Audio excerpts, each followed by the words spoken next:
Hi there, it's Jen from jennshomemadeology, and today we are going to be making the Belmont Compact from Sewfisticated Craft Designs. Now, if you haven't gotten your copy of the pattern yet, the link for that can be found in the description below. And if by chance you are looking for a video on the Belmont Luxe, which is a bigger handbag size than this make, the link to that video can be found in the description below also. In this tutorial, I will be making this Belmont Compact. This make will feature a two-tone grab handle up top, which is optional, as you can do a grab handle across the back panel, which leads for a more sleeker kind of look. There's also a front zipper pocket.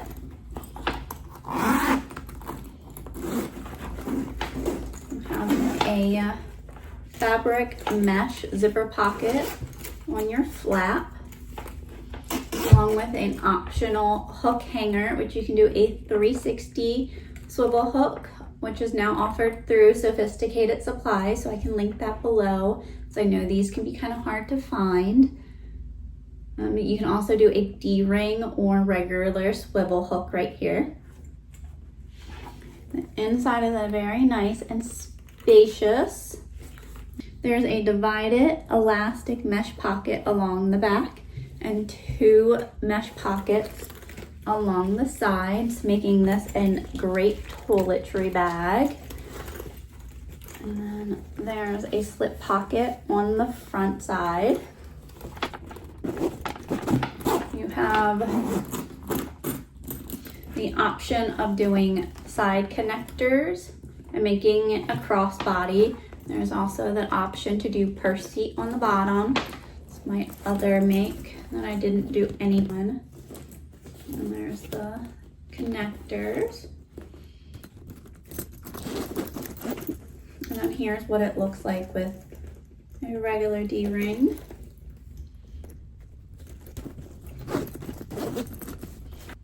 The Belmont Compact can be a small but versatile crossbody when you use your side connectors that balances style with function and can make a very cute little purse or even an amazing toiletry bag, as the size of this is compact enough to double for both.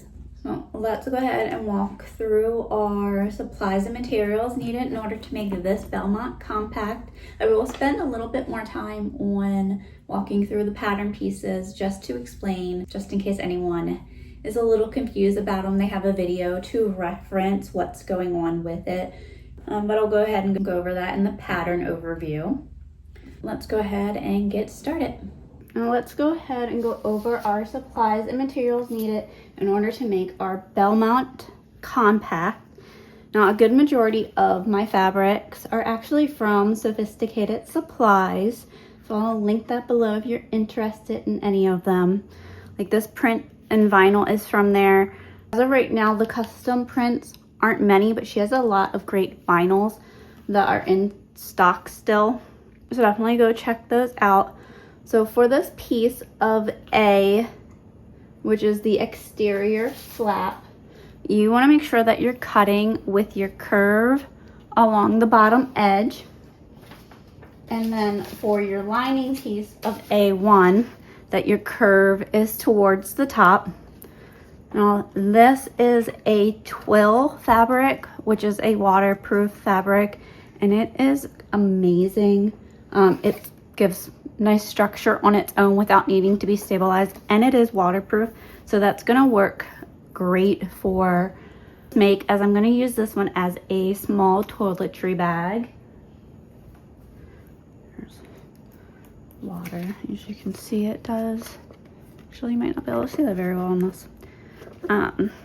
Put some water on it, and you can see it beads very, very nicely. They just shimmy across. So definitely, twill is definitely a great base choice if you want to do something that's really waterproof for a toiletry bag. I'm going to quickly show the pattern piece just so you can see that the writing on it, just in case you're confused about it. For A and A2, you want to cut it with the curve on the bottom, and then for A1 and A3, you want to cut with the curve at top. These are your lining inside pieces, and this is your exterior and stabilizer. I'm going to show your other two pieces of A's. And here's your A2 stabilizer, and then that A3 piece of fabric mesh. Now, unless you have a printed version, it really honestly won't matter where your curve is. But I did cut with the curve on the top. A piece of A4, which is your hook tab that is on the top of the flap. Two pieces of A5 for your grab handle. This make does feature a two-tone grab handle, so that will make that. A piece of B exterior. This is the top part that goes around the flap. Now this is the suede. I'm gonna say the suede vinyl in cappuccino from Sewfisticated Supplies. Piece of B1 lining, which ends up being your lining around the top and the front of your bag on the inside.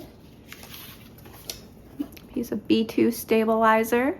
And for your piece of B2 panel stabilizer, it is recommended for this particular part of the stabilizer to use a sewn in or a self-adhesive stabilizer, as it will be inserted after the front panel assembly. So if you are using a fusible stabilizer, fuse this piece of B2 to the lining instead of to the exterior of B.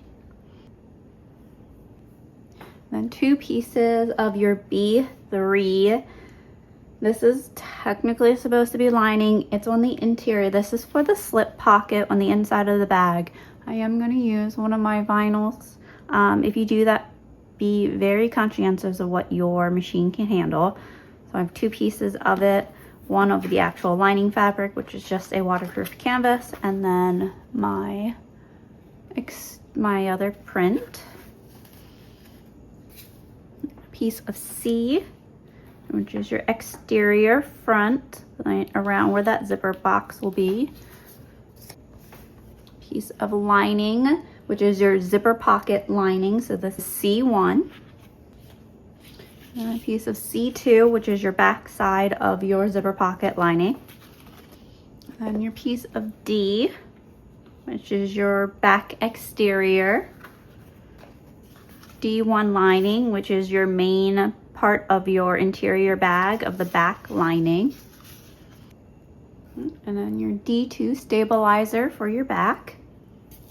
Now, before I move on to my other pattern pieces, I'm gonna walk through the actual pattern piece of the B's, C's, and D's of the pieces I just walked through, just to help clarify what's going on. So your pieces of your front slip pocket, which is your interior of your bag, and then your back panels, which is your exterior and that lining, and the back side of your zipper pocket to that front zipper, are all cut as the piece as a whole, all the way up here, like that. But and let me grab those pieces. Those are these. Here's are your D exterior back panel and your D1 lining to your back panel. That would be these two. And then your two pieces of B3, which is that slip pocket. So that are these. And your one piece of C2 for that zipper pocket on the front side of the lining.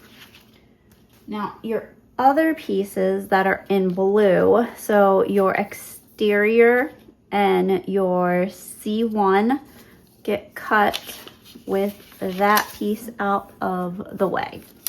So I just cut down the two sides with outside of that blue and then fold it on that blue line. So I didn't have to print out more than one pattern piece. So there's that piece. Now those are these two pieces. So here's your exterior of C. That's the very front of your bag where that zipper will be. And then your lining of C1, which will go back behind there, and there will be your zipper tape. And then your D2 is just your piece of red on there. Those dashed red lines. And a piece of D3 fabric mesh. Piece of E for your base exterior. Your E1 base lining. Your E2 base stabilizer. And then two pieces of F exterior, just making sure that you're cutting with the curves towards the top. Two pieces of F1 lining. If you are doing the side connectors with the webbings and D-rings, you will need two pieces of a fusible stabilizer that's lightweight for F2. Two pieces of fabric mesh. These are for the interior sides. A piece of F4 stabilizer. This will be a stabilizer that runs across your sides and your bottom. Now our zippers, you need your zipper ZA and two pulls. This is for the zipper that runs around the main top opening of the bag.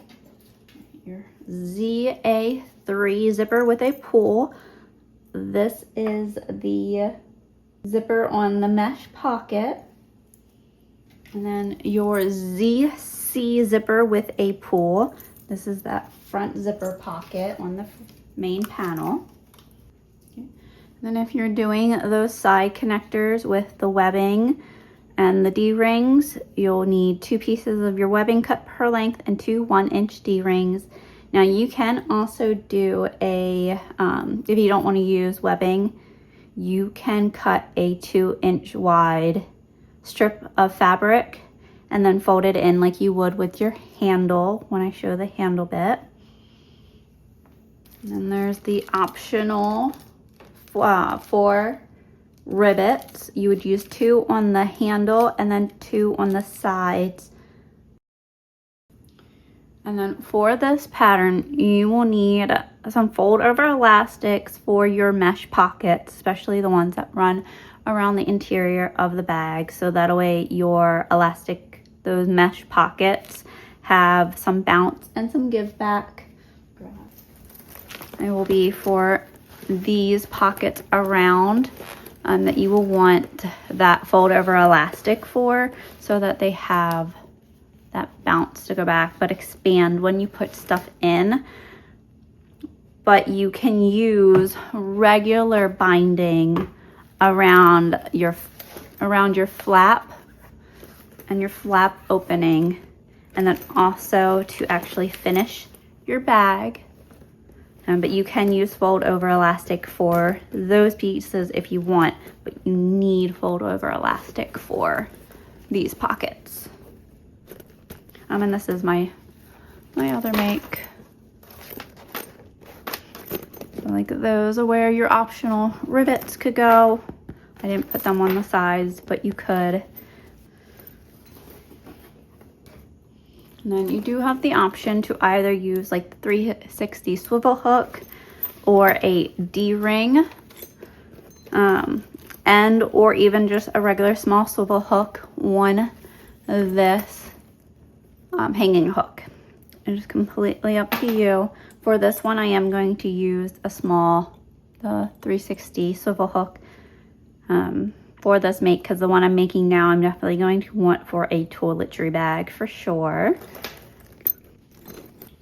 And then any type of label tags or logo tags that you would like to use.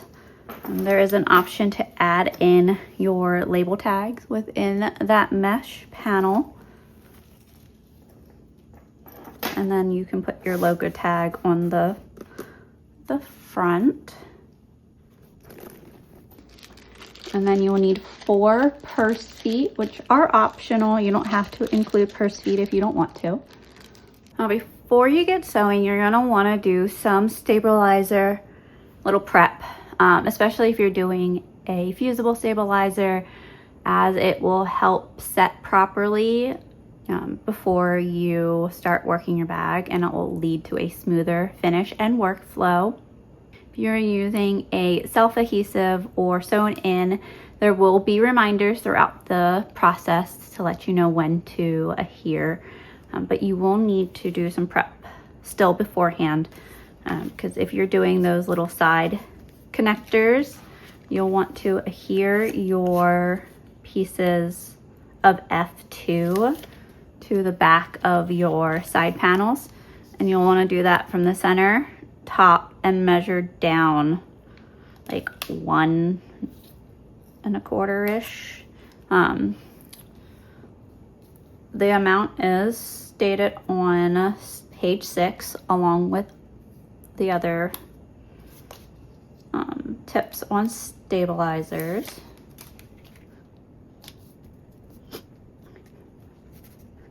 Those are my 2 F2s on my exteriors of my side panel Fs. For our prep work of our stabilizers per page 6, we're gonna prep our base with the purse feet. If you aren't using purse feet, you can skip over this step. I'm going to mark my markings for where my purse feet will go using my pattern piece. If you don't want to use the pattern piece, you can take the markings that are on page 6 per the purse feet part of it, which is the very last part on the page, and take those markings, make them a little bit darker. Okay. And now I'm going to place my stabilizer, center it, and then I'm just going to briefly take some painter's tape just to hold it in place so I can make my holes through my stabilizer and my exterior at the same time. And then I'm just going to use those pieces of tape to cover up the screws in a moment. So I'm going to go ahead and make my holes. Okay. So there's our holes, and now I can remove my tape. And take my purse feet.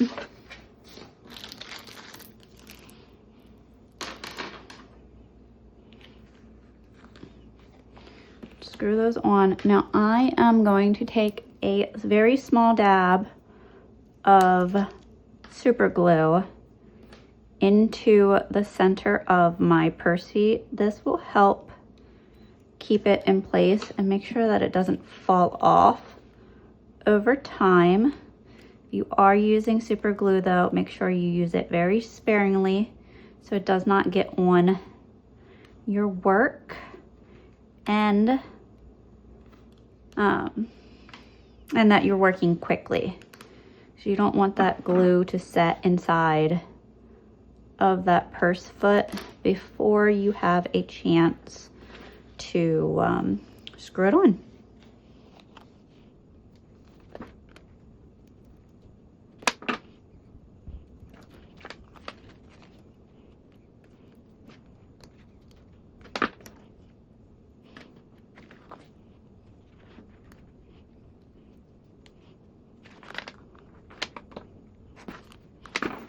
And then you can go ahead and use your tape to help protect your lining fabrics and also keep those in place so that your feet don't go twisting around. Well, that is that piece prepped, and we can set this with our project for when we get to our assembling of our side panels. Now that we walked through our supplies and materials needed in order to make our Belmont compact, let's go ahead and get started sewing. Now to start off our Belmont compact, you'll need your mesh of A3, and we're going to trim down from the top edge with the curve. We're going to trim down 1 1/4 inch, and we're going to make it into 2 pieces so we can make a zipper mesh pocket. I'm going to go ahead and trim that now. So then here are your 2 pieces. Now, once you've taken your mesh flap of A3 and trimmed it down as per step 1, we're going to cover both of those edges of which we cut with binding. I do recommend using double-sided tape for this step. Now you can use it on both sides or just one side of your mesh. I usually can just get away with using it on the one side as the mesh through, or as the double-sided tape through the mesh helps stick on the back side.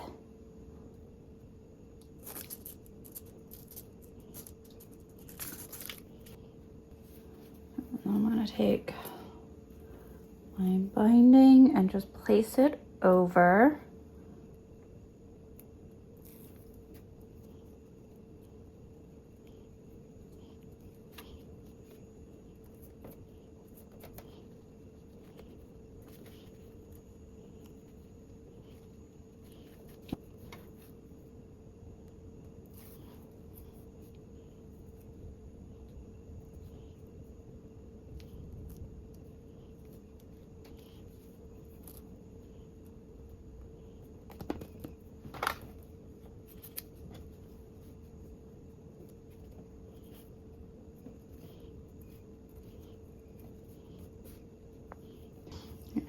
I have that. I'm gonna just break these into 2 pieces real quick.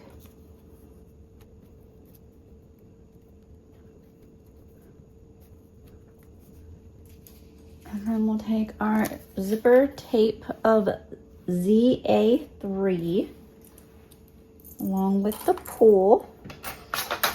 I'm gonna singe my ends of my zipper tape.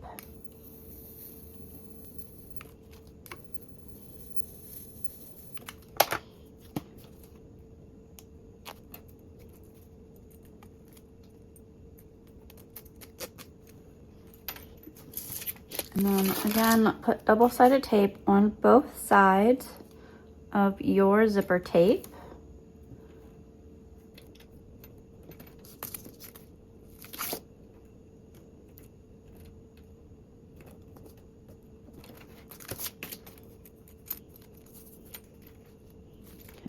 Remove the backing. I like to do one side at a time. Then you cover your zipper tape with about a 1/4 overhang, leaving a 1/4 of an inch between there. It usually ends up, depending on the width of your binding, you just line up the end of your tape with that. But if you have a thicker binding, there's usually a little separation gap in between. Can't really see it very well on the camera, but there's usually a line difference between your zipper tape where the teeth are and where the extra is, and you can line it up with that. I'm gonna do 2 rows of stitching, 1/8 of an inch from the top end and then 1/8 of an inch at the bottom end.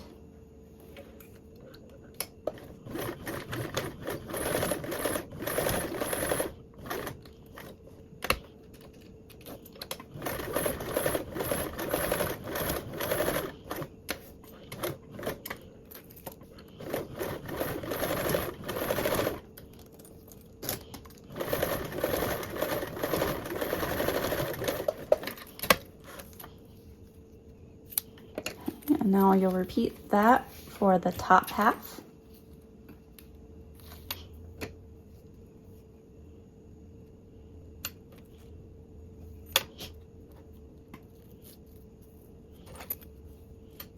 Again, top stitch on the top and bottom half of the binding with a 1/8 seam allowance.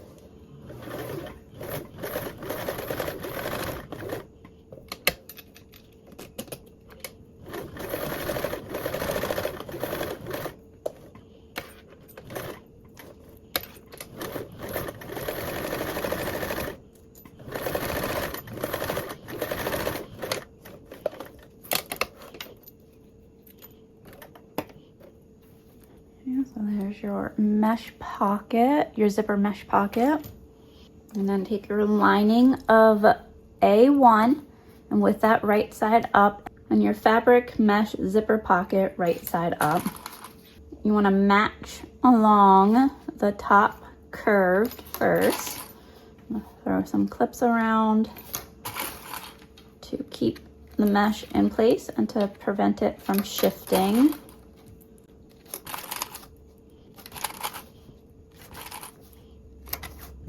Now you can baste around your perimeter with a 1/8 seam allowance. You will have some extra overhang at the straight bottom edge. And that is from the addition of your zipper.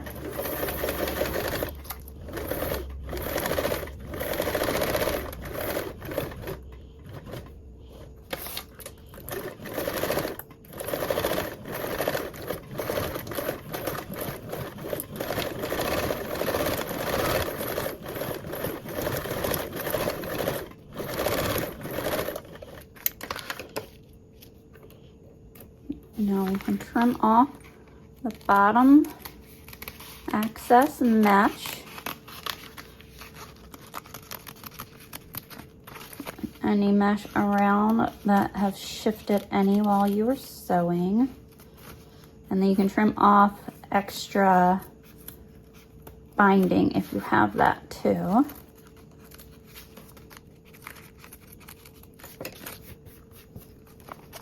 There is your fabric mesh zipper pocket. And we can put this aside for now. Now for your hook tab, you'll take your piece of A4 on the wrong side. You'll find your center. And then you'll fold in your long edges to meet that center.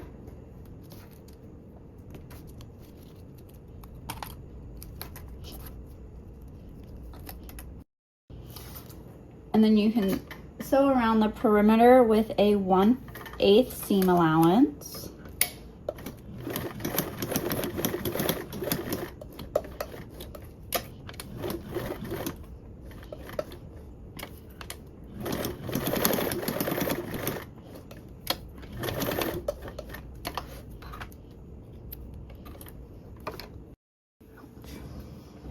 And then you'll grab your hook of choice and slide that on, or this could have been a D-ring, and then you'll fold that in half to conceal those raw edges, and then you'll baste this in place with a 1/8 seam allowance.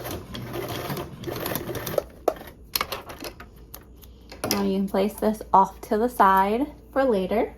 Now this step is where you'll need that fold over elastic. Now keep in mind, not all fold over elastic is made the same. Some of them have more of like a bounce back than others.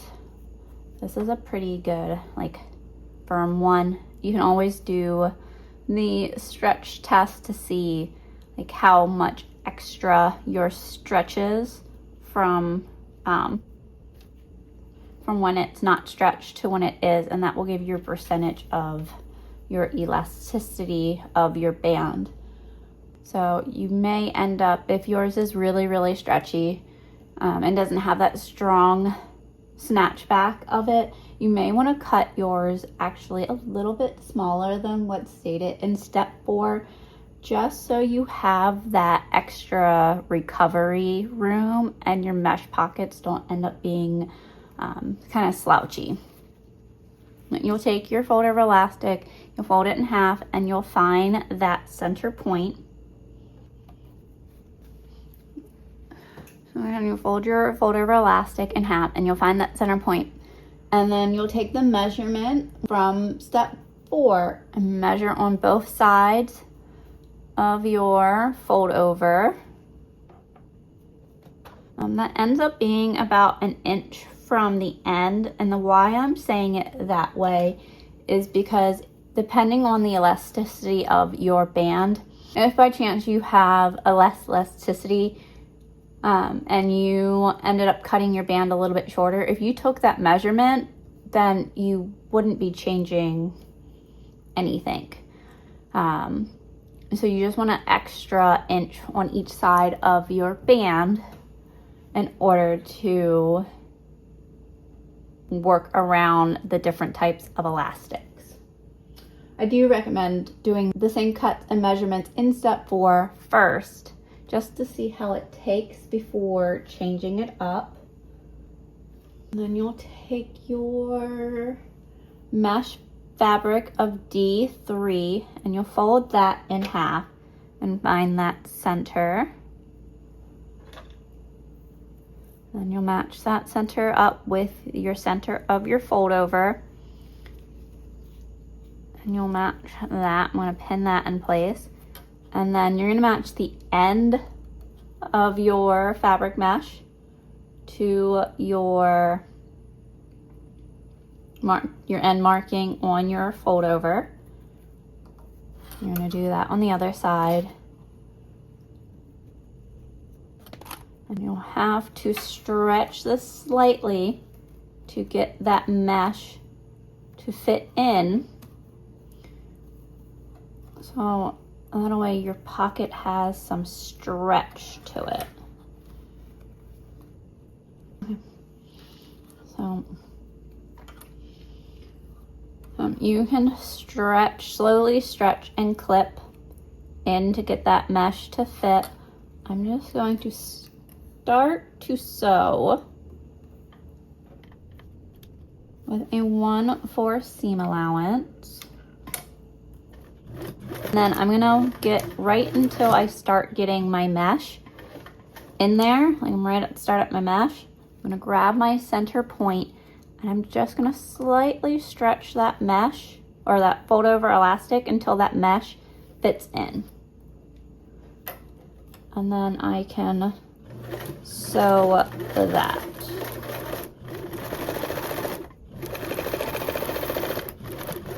And I'll stop when I get to my midway point and then repeat on the other. Slightly stretch for it to fit and then sew through.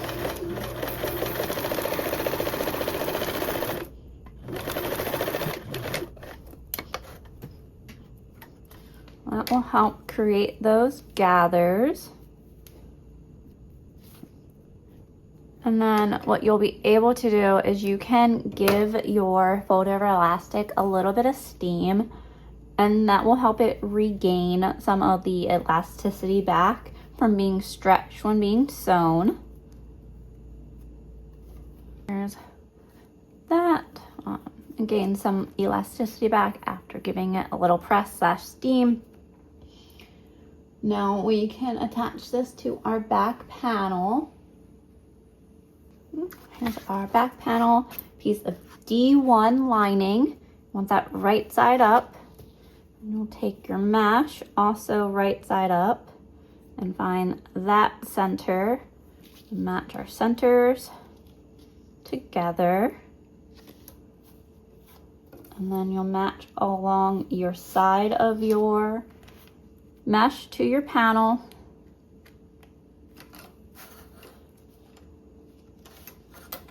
Make sure that it still meets along the bottom. Now you'll have extra, and we'll gather that in a moment.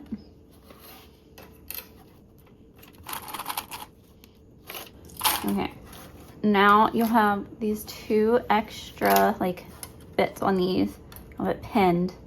What we want to do is baste down our sides, and then also we're going to sew a divided line down the middle of our mesh. Place these on with a 1/8, just along the two sides.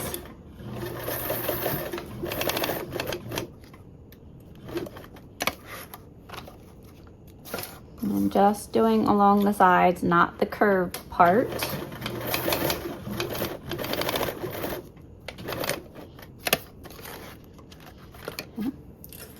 And now down that middle, we're going to sew 2 rows of stitches 1/8 inch apart away from each other. I have a very faint line that I drew with chalk up the middle that I'll follow. You can use like painter's tape or masking tape in order to help keep your mesh in place so it doesn't shift. Put that up at the top if you would like.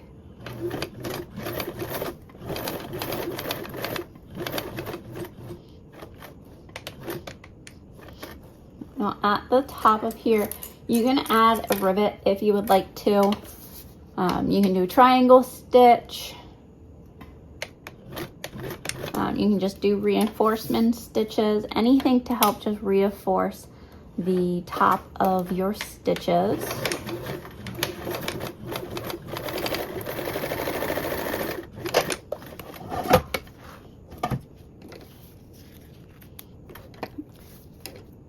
And now you take the 2 extra like little gap sides, and we're gonna make 2 pleats on each side going out. Now you can just pleat those randomly, or you can do what I like to do, which is to take the middle section of that and the middle section of my mesh and match them together. And then I'm working with 2 smaller sections that I can then from there pleat out. Pleat that one out towards that side, and then pleat this section off towards the middle, and then redo that on the other side.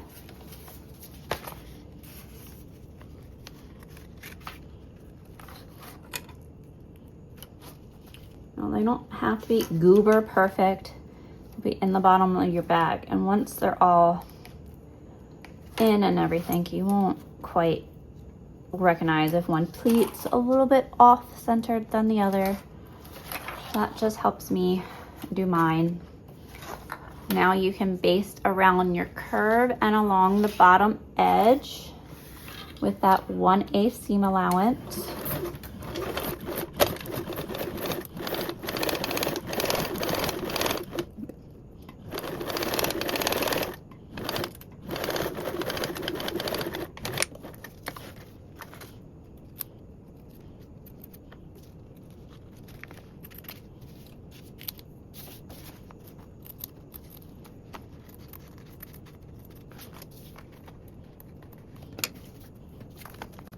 And then you can trim your remaining bias tape and the bits of the extra fabric mesh around your corners.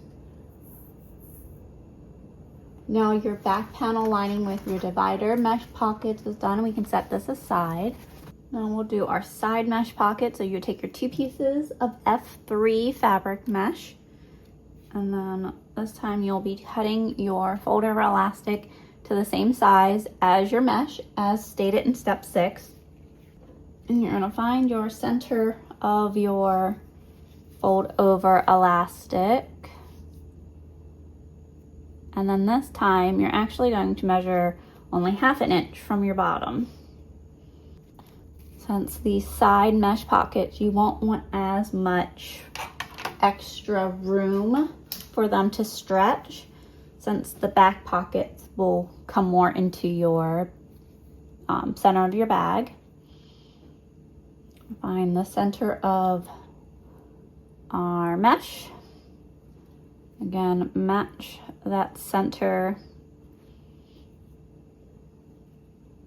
And match that center of your fold over.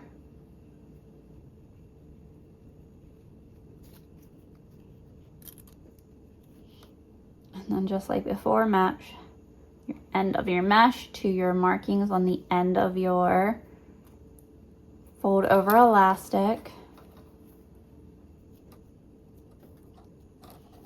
I'm gonna prep this piece too.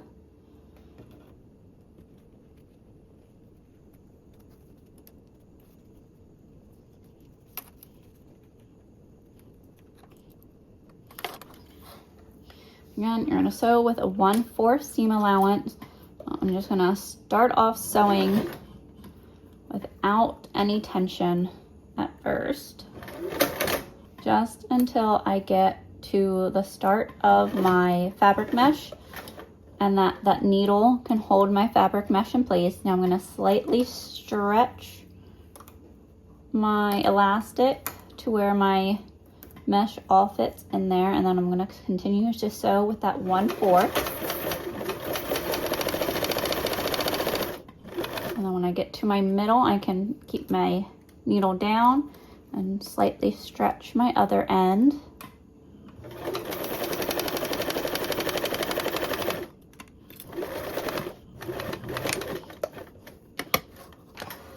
Well, if you do have a problem sewing with stretching while you're sewing, and definitely go ahead and clip and stretch beforehand so you can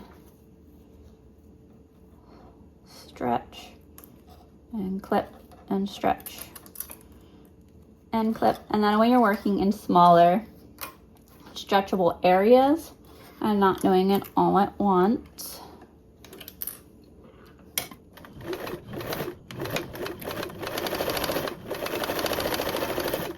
look like that. Now I'm gonna finish off my other way.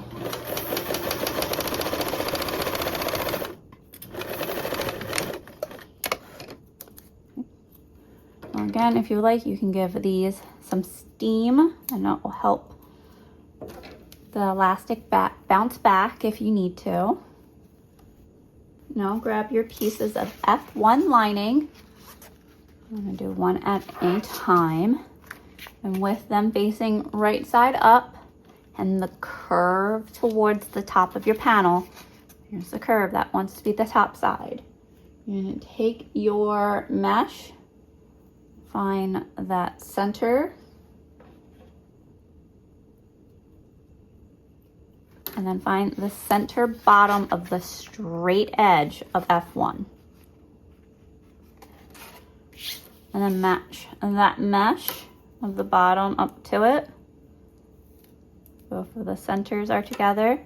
Make sure the top of your mesh is up towards the top of the slanted curve. And then match the mesh to the side of your panels.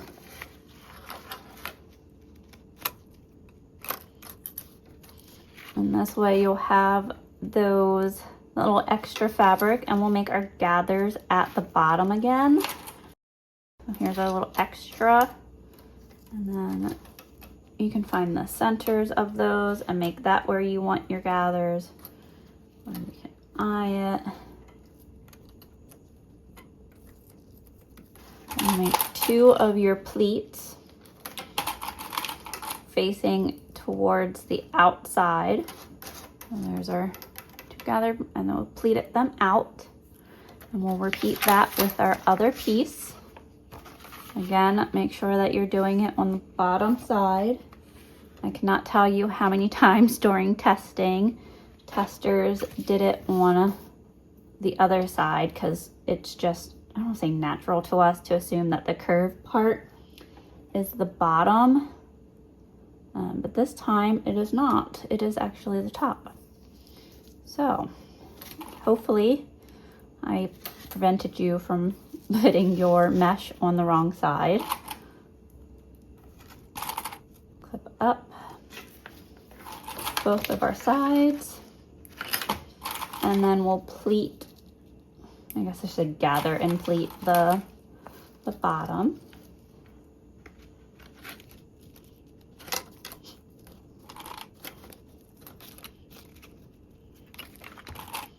Make sure your feet are facing outwards. And now you can go baste these one around with a 1/8 seam allowance.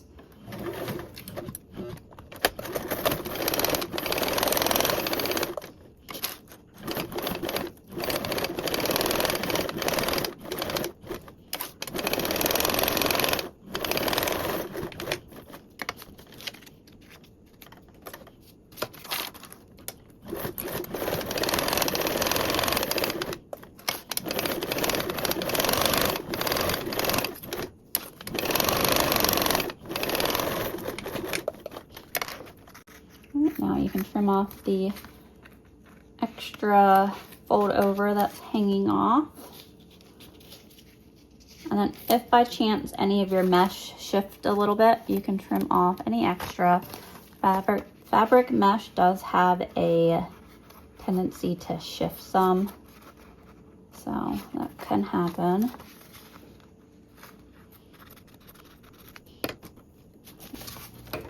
There's these two pockets, and we can place them off to the side. Now for our slip pocket, you'll need your 2 pieces of B3. If you are using a tag, you can place it on your, say exterior, the one that will face towards the inside of your bag. That piece, you can place your tag at least 2 inches from the side, and then baste it in place. So I'm actually going to place this tag here versus on the panel, the flat panel that we did earlier. And baste this in place with a 1/8.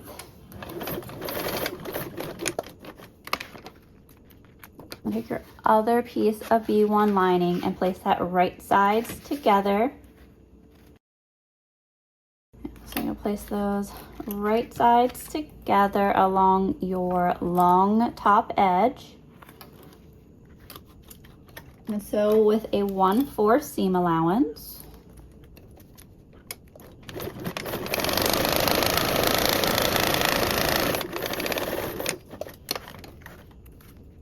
And trim your seam allowance corners. Turn your fabrics right side out.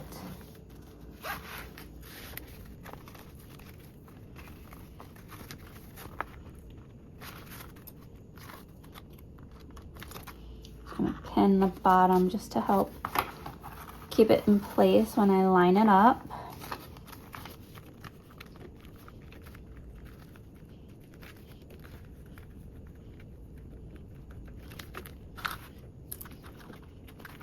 Now you'll top stitch with a 1/8 seam allowance.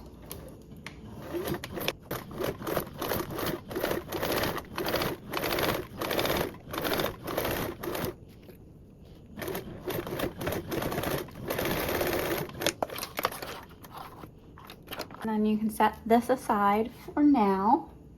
Now moving on to our front panel assembly. We'll start off with a grab handle. So you'll need your 2 pieces of A5. And we'll turn those over to the wrong side. Your one that you want on top, which will be your smaller 2, you'll find your center of it and make that marking. And on your other one, which will be your bottom part of your 2-tone grab handle, we will measure 3/4 of an inch in from each side.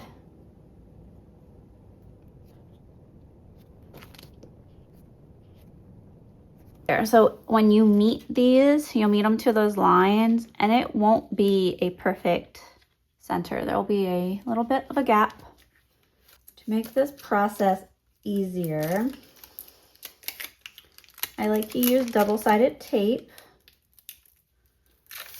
so that way my clips don't get in the way. And I'm going to put double-sided tape on both the pieces on each of the long edges. And this process is the same whether or not you're doing a grab handle at top or if you're doing the grab handle for the back panel. The only part that will be different is how you end up stitching the handle together.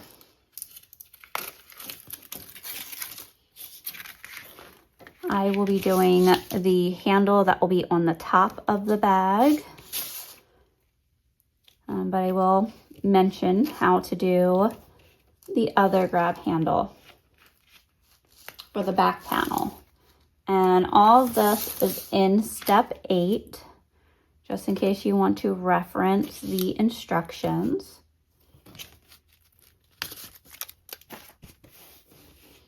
I'm going to do my bottom one first and remove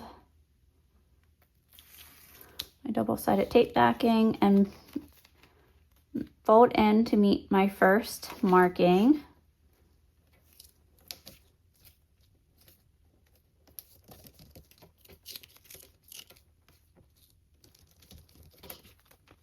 And repeat on your other side.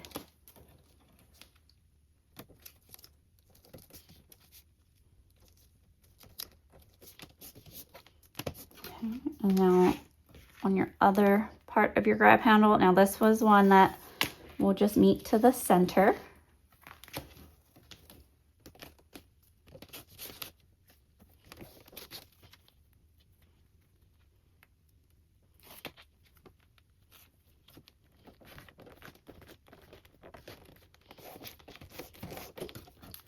And then on the one that's folded down the center, I'm going to take another piece of double-sided tape and run it right down that center meeting point.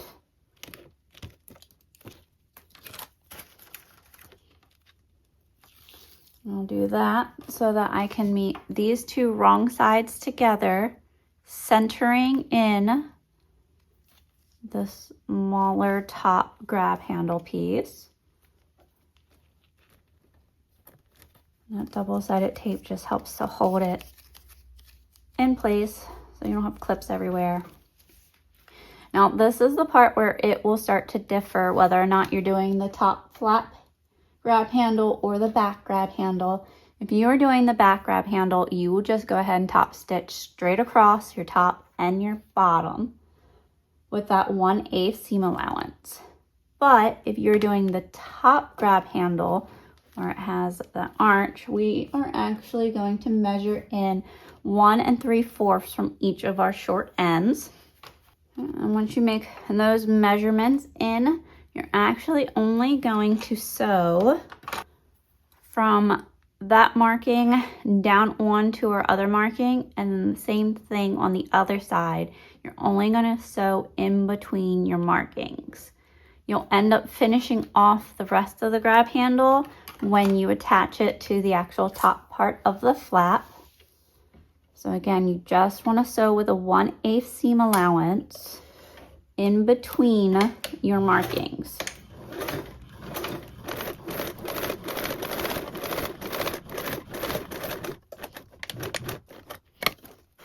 This will prevent you from having to stitch over previous stitchings when you go to do your box stitches.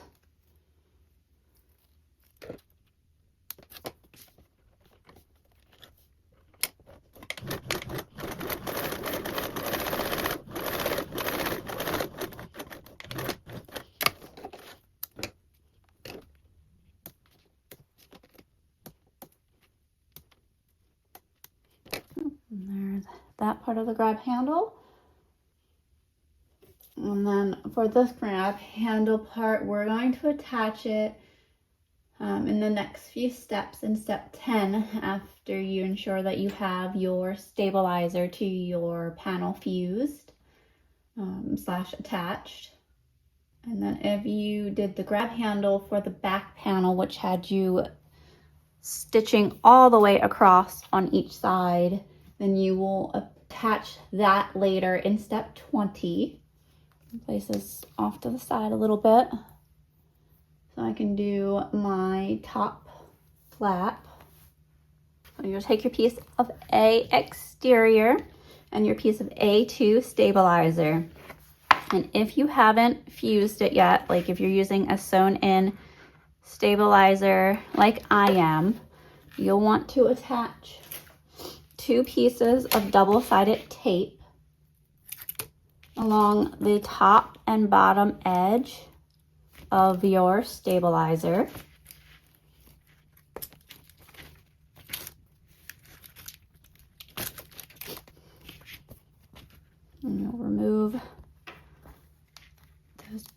markings.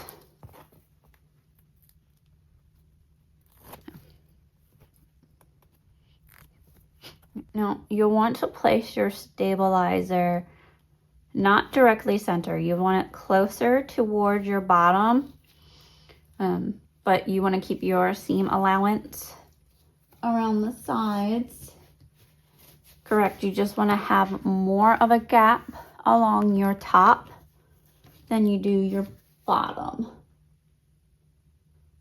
Since this part will be sewn into your back panel at a later step, and you'll have a greater seam allowance on the back side.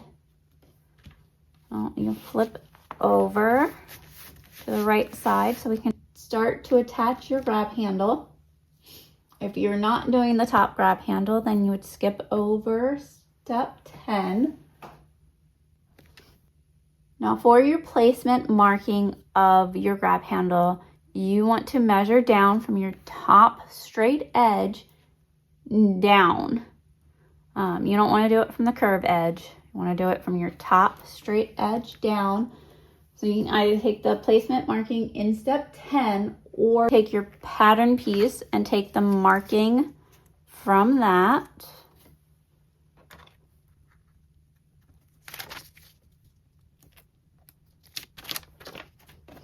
And those markings will actually be where you take the center of your grab handle. And center your grab handle along that marking. And now you can either sew a regular box, sewing down the side, up the side of 1/8, sewing across to meet your previous stitches, and then sewing down again at the 1/8, or you can make a box stitch. I'm just going to sew the box since I'm going to add a rivet. You can actually do both of a X box and a rivet if you would like.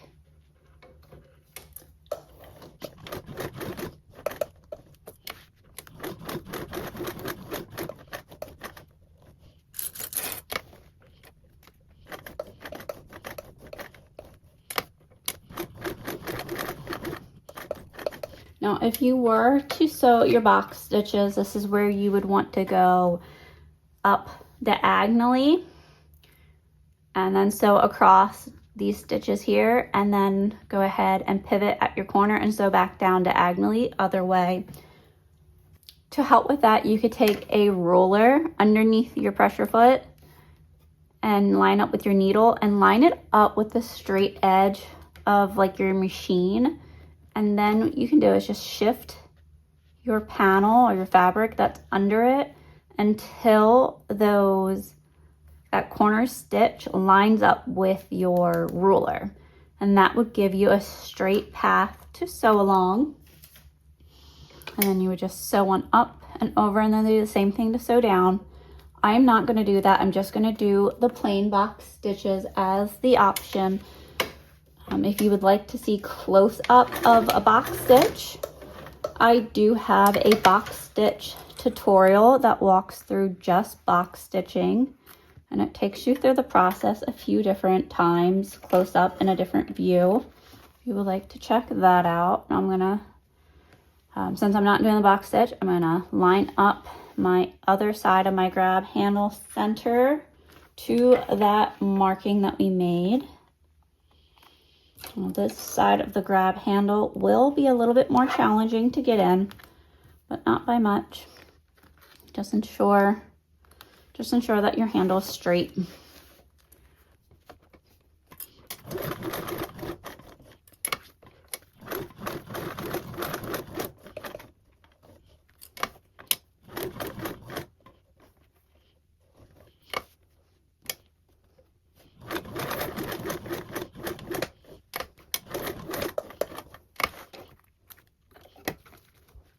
And then you can readjust your handle that way it's not just curved off to one side.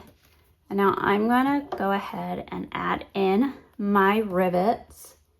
Add those right off to the sides, just ensuring that I do not hit any of my previous stitchings. Okay, and now there's what our grab handle looks like with our rivets. And now we can assemble our flap with our lining.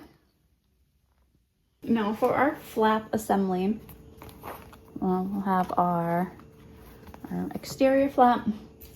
We'll take our mesh pocket flap that we made earlier, and we'll place those right sides together. Now put it out there just in case you did not end up attaching the handle out there, and then you might have accidentally skipped over this piece if you didn't have a fusible one. So just in case, make sure that you've placed in your stabilizer. I'm just gonna put some clips around just to help keep it from shifting when I'm sewing.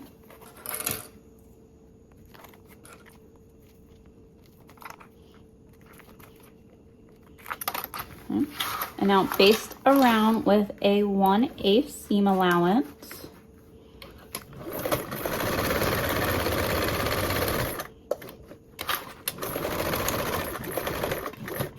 And when you get to your handle, you might need a hump jumper.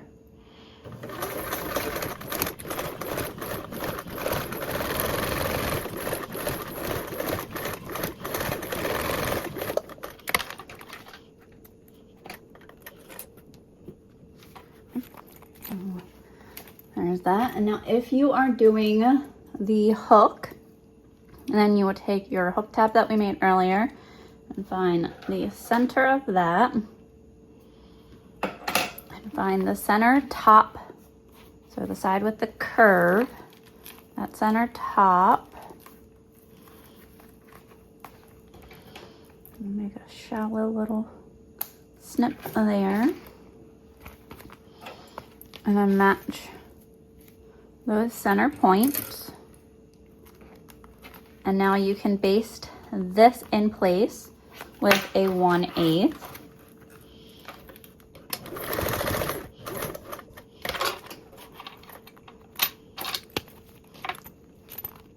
Now we're gonna work on attaching our zipper. I'm gonna place this off to the side for a moment and grab our ZA zipper and our 2 pulls. I'm gonna singe the ends of my zipper tape real quick.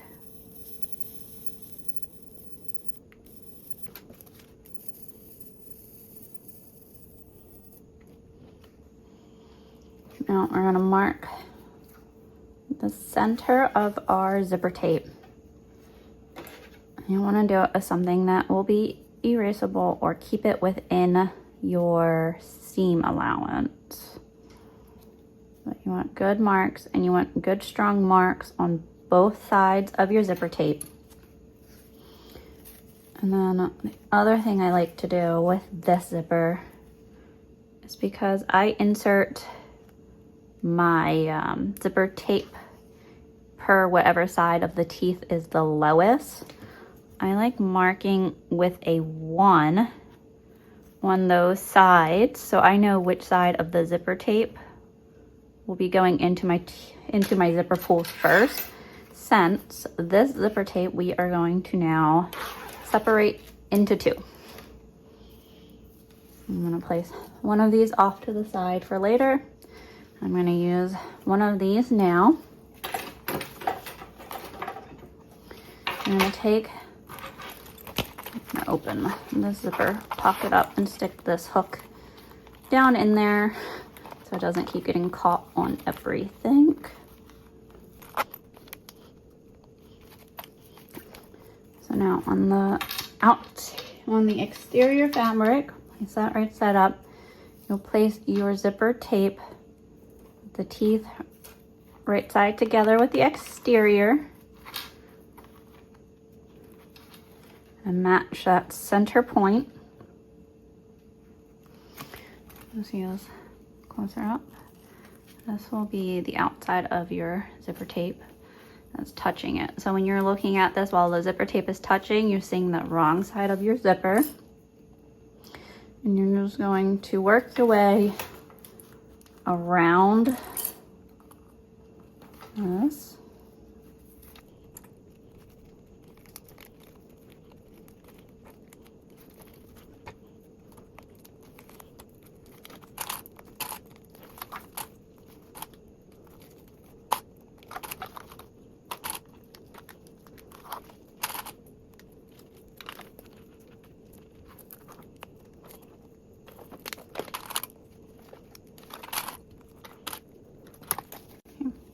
There's that. Now we can go around and baste with a 1/8 seam allowance.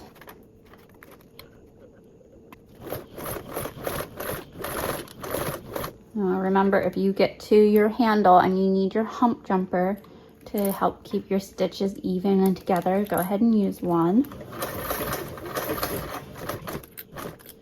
And then around my corners, just so my pressure foot doesn't like to kick away my zipper from keeping it to the end, I'm going to use hemostats to help me hold my zipper to my edge.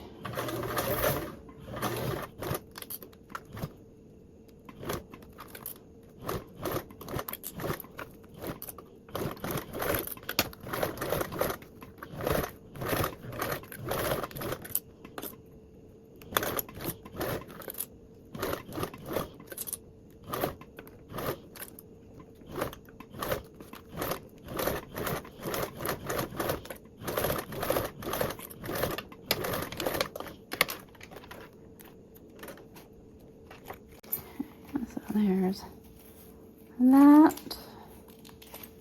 And you can check just to make sure that there's no puckers or gapping happening.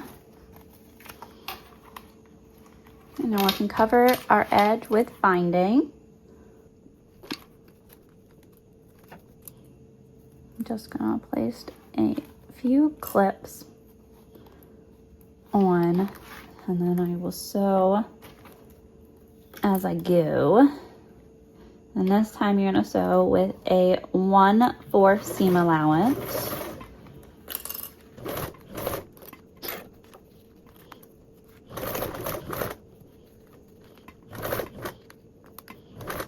Well, here we are again at those handles. If you need to, use a hump jumper.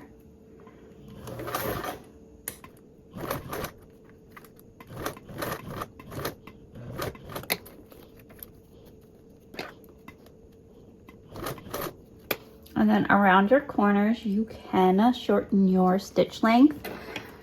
That will help reduce any puckers and lead to a smoother curve.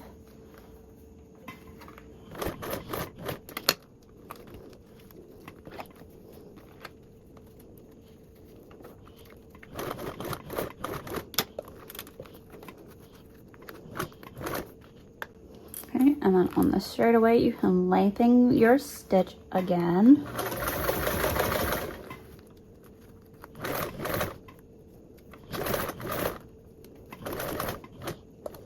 Okay, and then around the curve, you can shorten it, shorten your stitch again.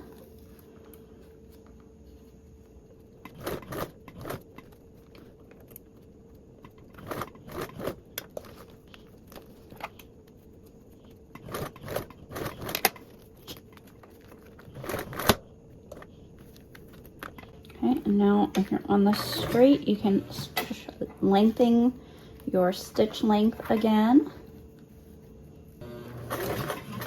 And then if you need to, use that hump jumper over your handle.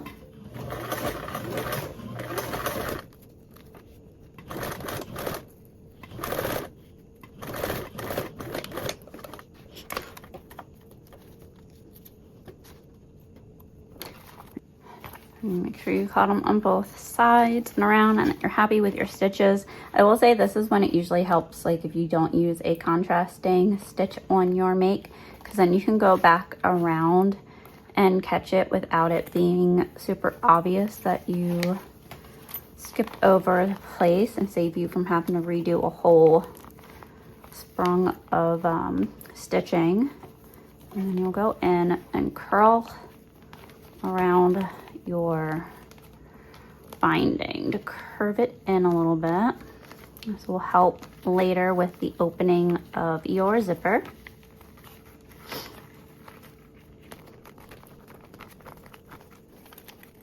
And make sure that you're happy with your stitching.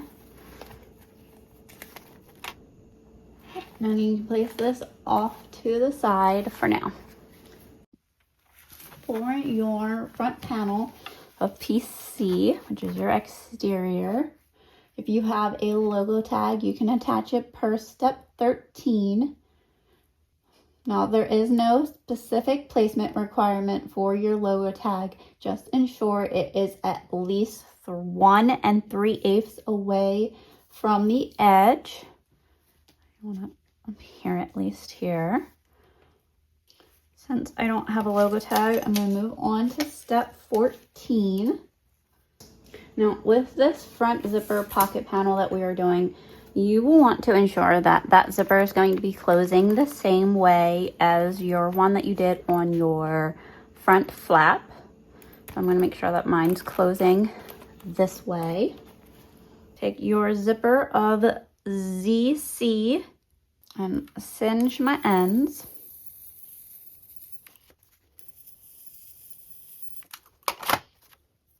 And then slide on your pull.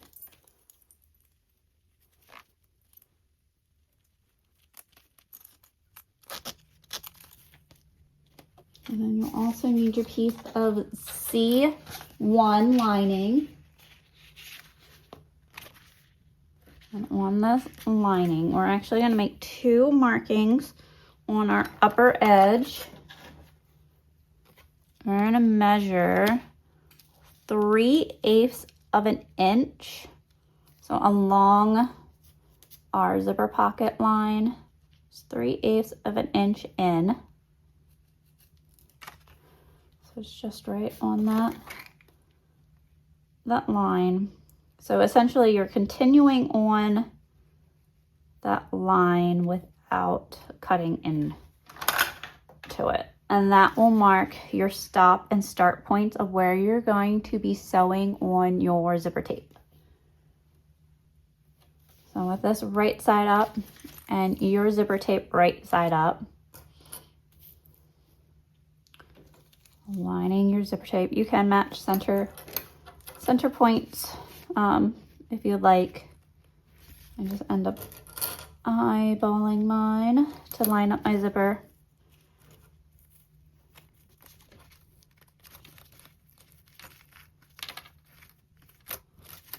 There's that. I'm just gonna, so the reason why I did it on that line is so you can still see that 3/8 of an inch marking of where we need to stop and start our stitches. We're going to sew with a 1/4 seam allowance.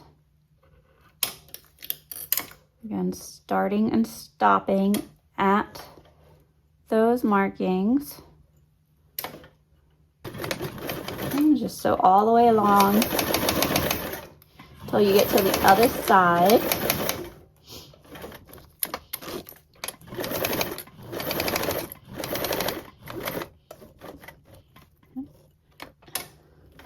And stop at the marking.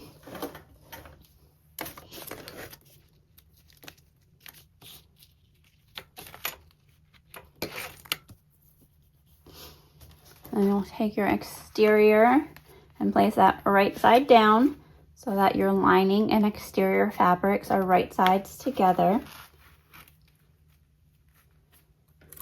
I like to clip this top piece just to help keep it in place. And then clip along your zipper opening. I will say another thing I like to do is flip over to your lining side. And then this time you're going to sew with your lining side of the wrong side of the lining facing up, just so you can see your previous stitching and that you can sew right on top of those stitches.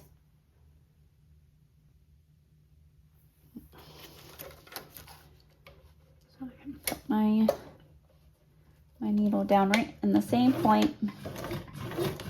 Again, sewing with that 1/4 seam allowance. Just want to sew directly over top of those stitches.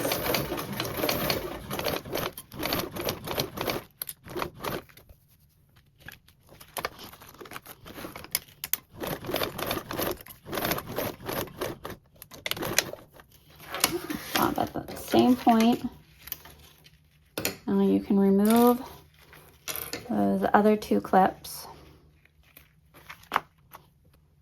Now we want to go in and make 2 diagonal snips on each side, not catching in our zipper tape.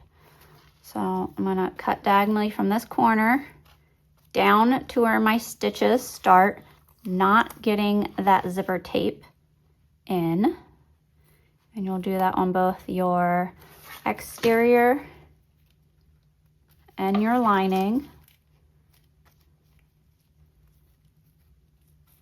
You don't want to get your zipper tape, as then it can compromise your zipper, and we don't want that. We want a nice strong zipper.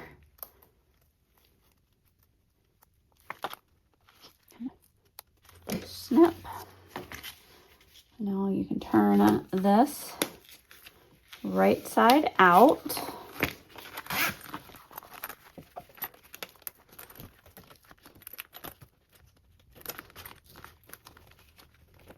And fold up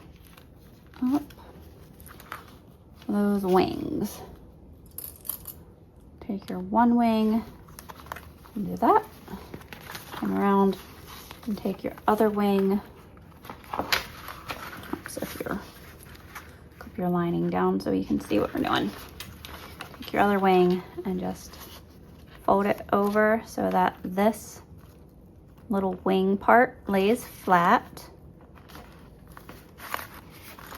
And on the side, there's that. You just flip the side so that this corner top comes up and meets it. That side, again, flip over the side, and that little panel, little thing will come over and flip up. Now, if you keep those nice and straight along the top end of your zipper, when you sew down here, that will help make that corner of your box nice and pretty and straight. So you'll sew with a 3/8 seam allowance, and that 3/8 seam allowance is going to be from the end of your fabric over, and that will meet right to where that end of your zipper, to where your snip is. Make sure that you don't get any of your lining fabric or exterior fabric from the bottom part of those panels in that.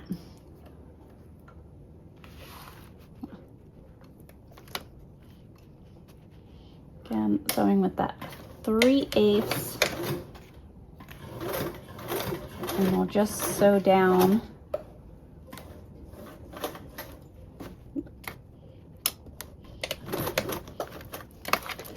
see how well you can see. No, I just sewed down to the very edge. No, I just sewed down to the very edge. I didn't go into this very bottom panel. It stopped just there. And same thing for the other side. So when you turn it out, it makes a nice little zipper box end for you.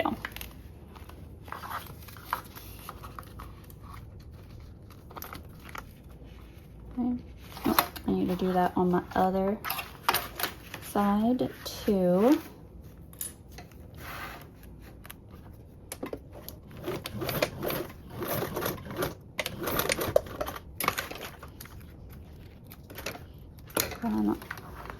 Stopped right at that corner piece, so that way when you fold these back, you get a nice straight box. And now I can clip just slightly around my exterior help pull and keep everything in place as I top stitch. As now you can top stitch along the top edge here, down and around your box and over along the other top edge. It'll help keep all your layers in place. You want to do that with a 1/8. This will make your top stitching around your zipper.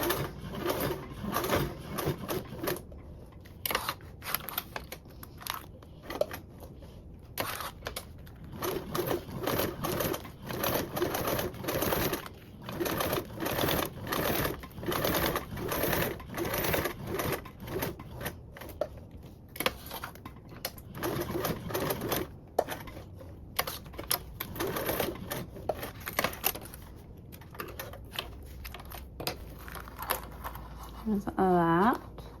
Now we can add in our zipper lining. We'll take your piece of C2 and with that right side up, lay your zipper pocket on top of it, and then you can clip that fully around, just adding it in to my layers.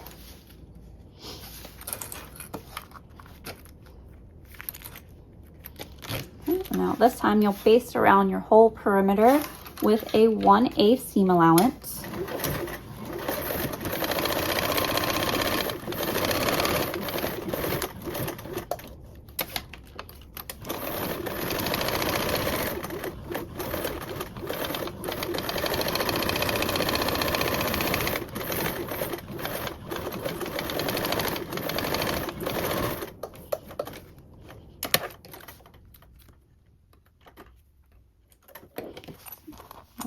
Unzip. That will be your front zipper pocket. Next, you'll align your piece of B. Here's our B.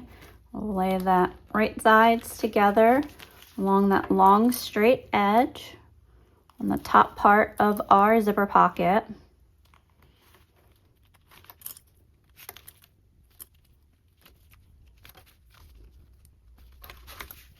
And then sew with a 1/4 seam allowance.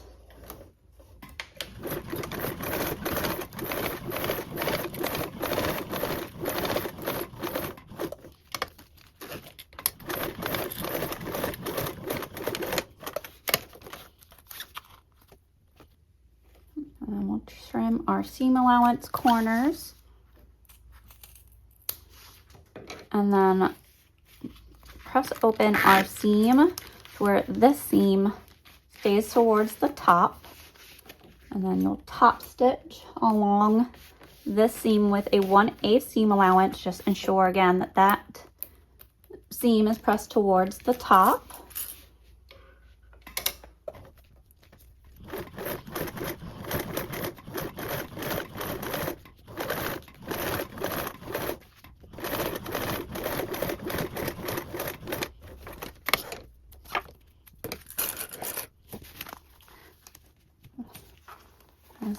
That so far. Now we'll take our lining piece of B1 and place those wrong sides together so that your right sides are facing out. Clip along the top thingies real quick. And then you also want to take your stabilizer, a B2, and place that in between your layers. And then we can go around and just lightly clip this into place so then we can baste it together.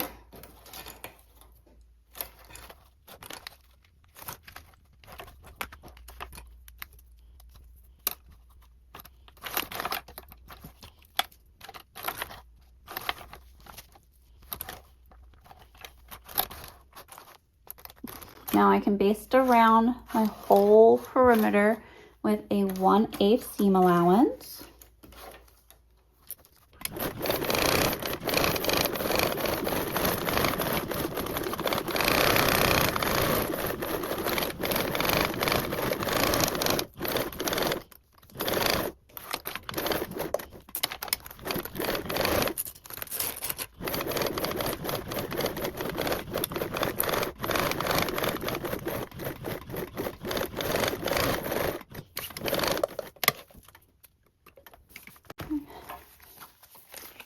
So far, now you'll flip over to your lining side and you'll take your slip pocket that we prepared in step 7 and place that with the right side facing out.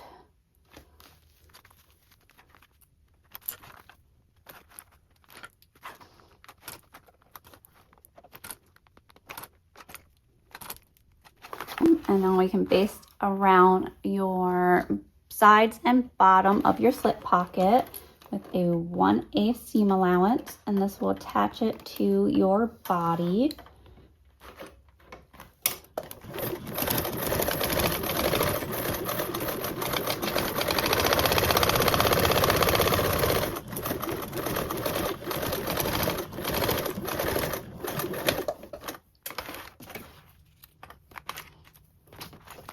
And there's our slip pocket on our exterior, and then our zipper pocket on our exterior. Now we'll attach our zipper to the, as we did for step 12 when we did the cover, so exactly like when we did this one. Take the other half of that ZA zipper that we placed off to the side earlier. We'll find that center middle, make a shallow little snip. I'm going to place this zipper right sides together with our exterior again, matching in the middle, and then working our way up and out.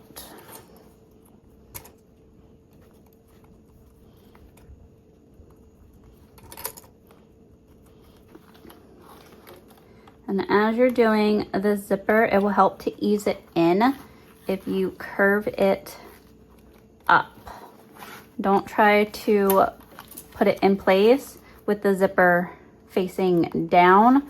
You want to curve, allow it to curve up as it would naturally on a curve. And that will help you ease it in a whole lot easier. And then I just place a lot of clips in that curve just to make it easier to work with. For me personally, I'd rather work in smaller area gaps than in big ones. And then we'll repeat on the other side.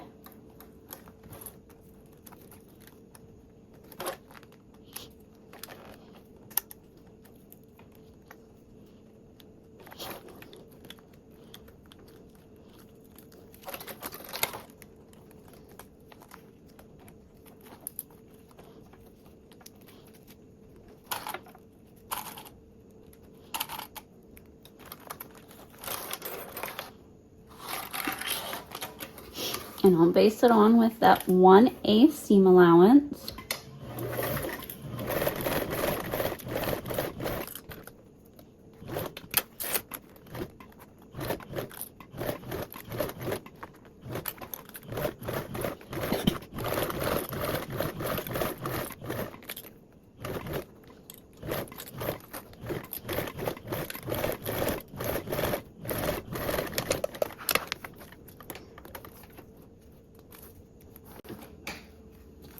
And go around, make sure that you're happy with the basting, and that you don't have any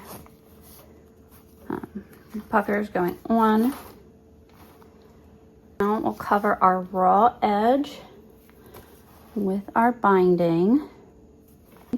If you are by chance using a 1-inch binding, I'm using a 3/4 of an inch. You want to make sure that you fold or put more of your hangover of your binding over towards your lining, just to help prevent your zipper from getting stuck into your binding. So, but I'm using a 3/4 of an inch with this one to help prevent that.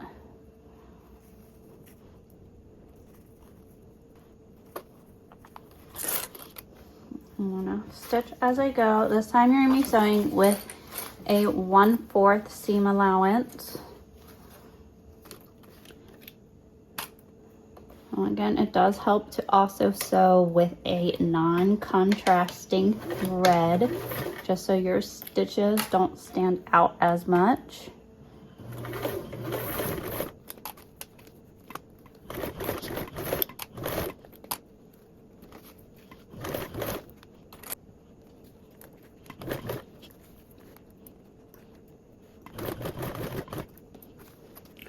Now around this curve / even throughout your whole binding, you can totally clip all the way around if you would like with your binding first before starting to sew. You can also even place some double-sided tape around to help keep your binding in place.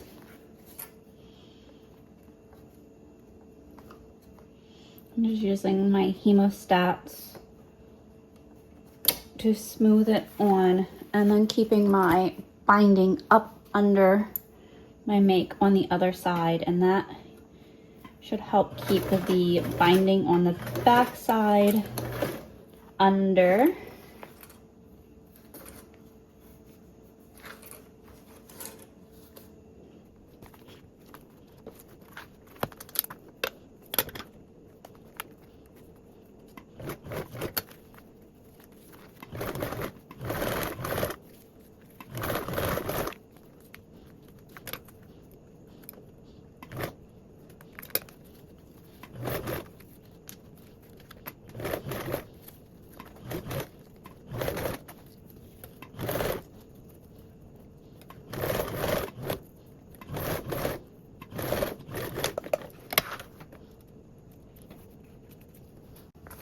And I'll go around, make sure that you are happy with your stitches and that you caught your binding on both sides.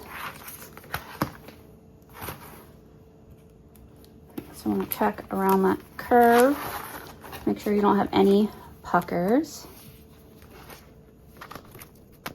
Now you'll need your flap and your zipper pulls. I'm going to attach our pulls. Oh, and they're both first on the flap. Do one side at a time, just make this a little bit easier.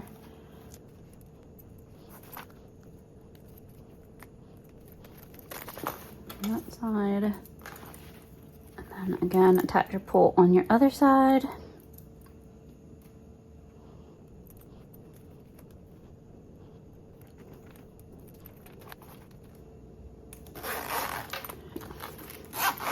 And zip up and make sure that your panel is balanced.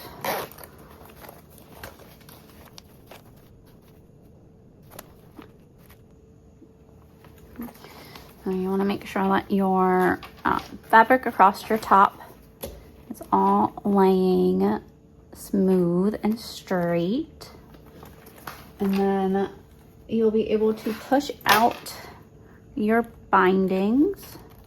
So your binding on this side needs to face out and away from your zipper tape, and your binding on the other side will face out and away, and that will make it easier for your zipper to move. And same thing on this side. Push the inner one in towards the bag and outer binding out towards. So like that. And that, and then you'll base these in place with a 1/8 seam allowance.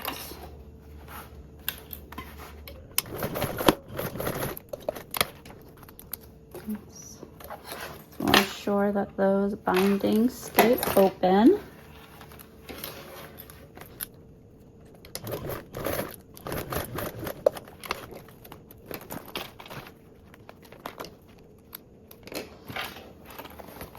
That's what it will look from the lining side, and there's how it will look from the exterior.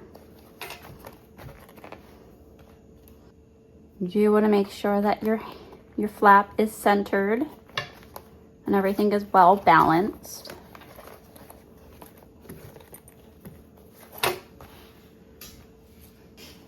Okay, and now I'm going to slide this off to the side real quick as we work on our main exterior assembly. We will need this in a moment.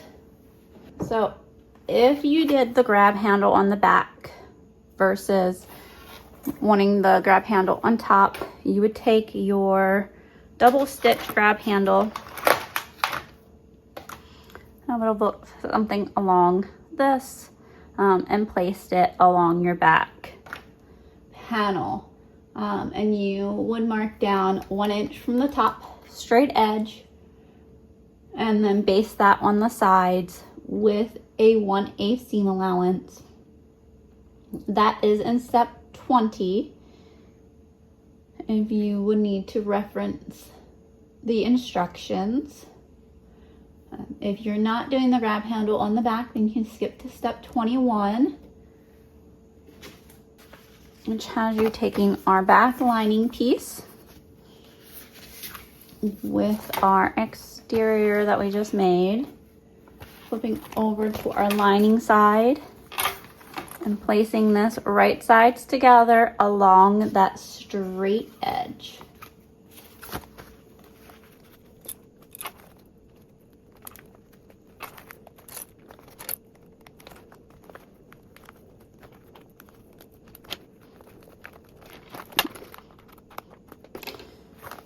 Now we will base this on with a 1/8 seam allowance.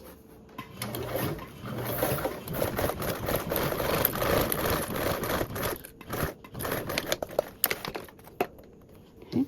Now you'll take your back panel exterior D, place that right sides together with your exterior fabric along the long straight edge.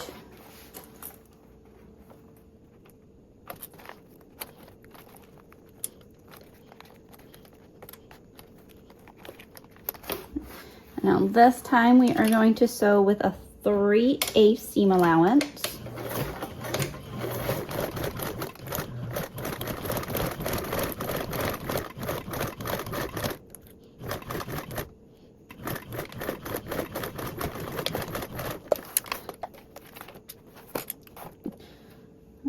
That's chicken bobbin for you. Well, it worked.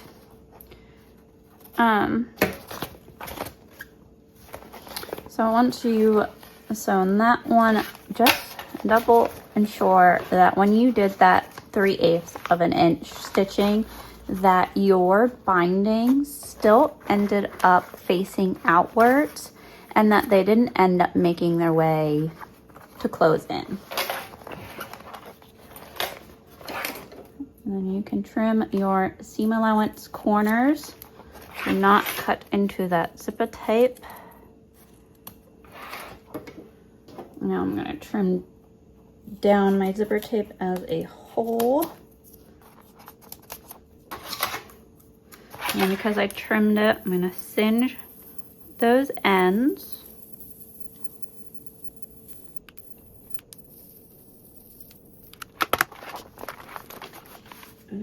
Take a piece of D2 stabilizer and stick that in between my layers.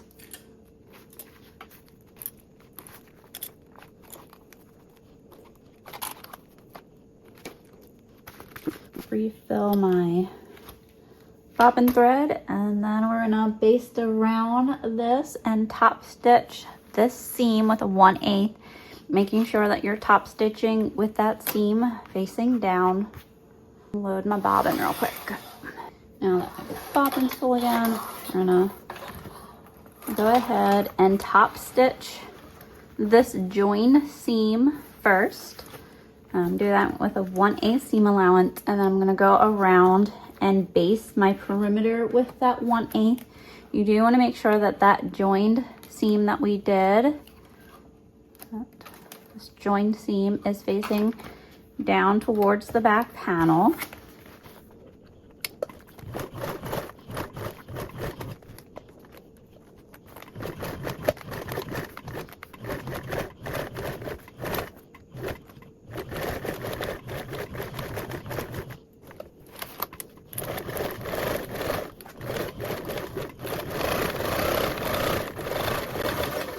And we'll say before you fully close this up, ensure that your stabilizer is inserted, especially if you are doing a sewn-in stabilizer.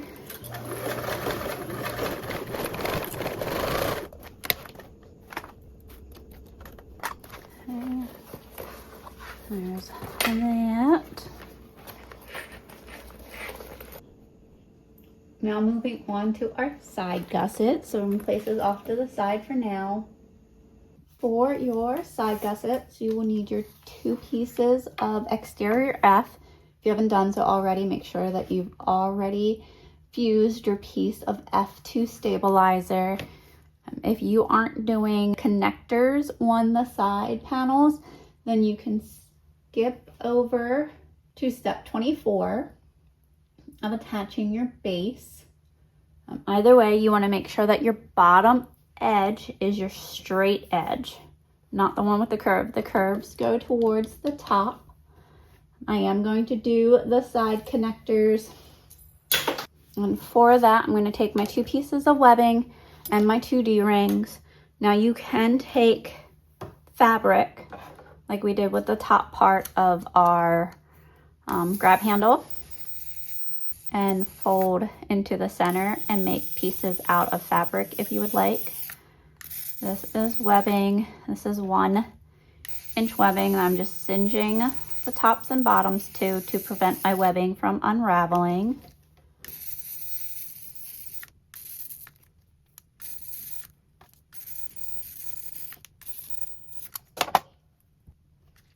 And then from the top of our webbing, we want to measure down 1 5/8 of an inch.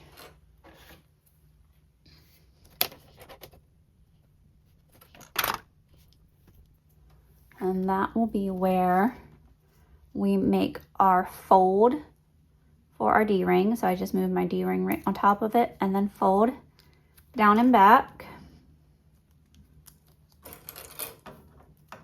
Now, if you did do the process for fabric and you had that one piece that you folded both of the pieces into the center, that center line would be up here, and then you would still slide on your D-ring, still make that same marking and fold over. So then that center line would be there and you would place it down.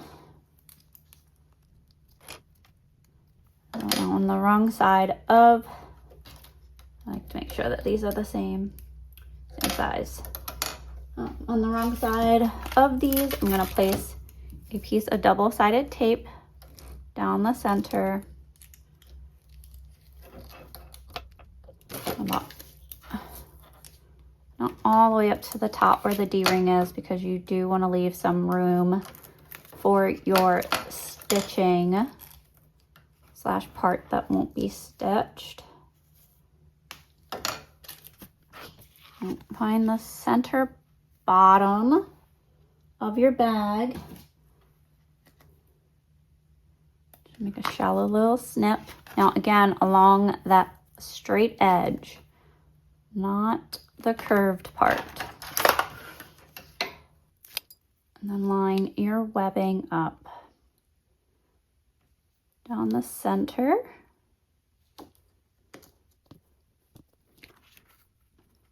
And you can find the center of the top just to make sure that your webbing is straight up, or you can measure along your sides to make sure that they're even throughout. Do the same thing on our other piece. Again, ensuring that you are lining this up against the bottom straight edge of the F panels.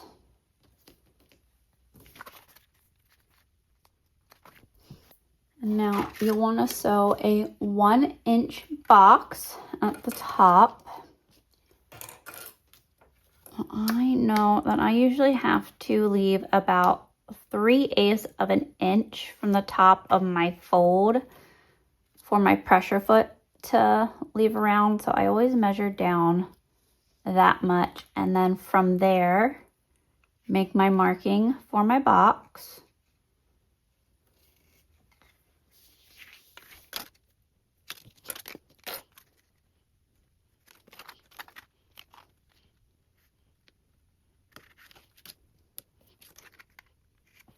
And now I'm going to stitch up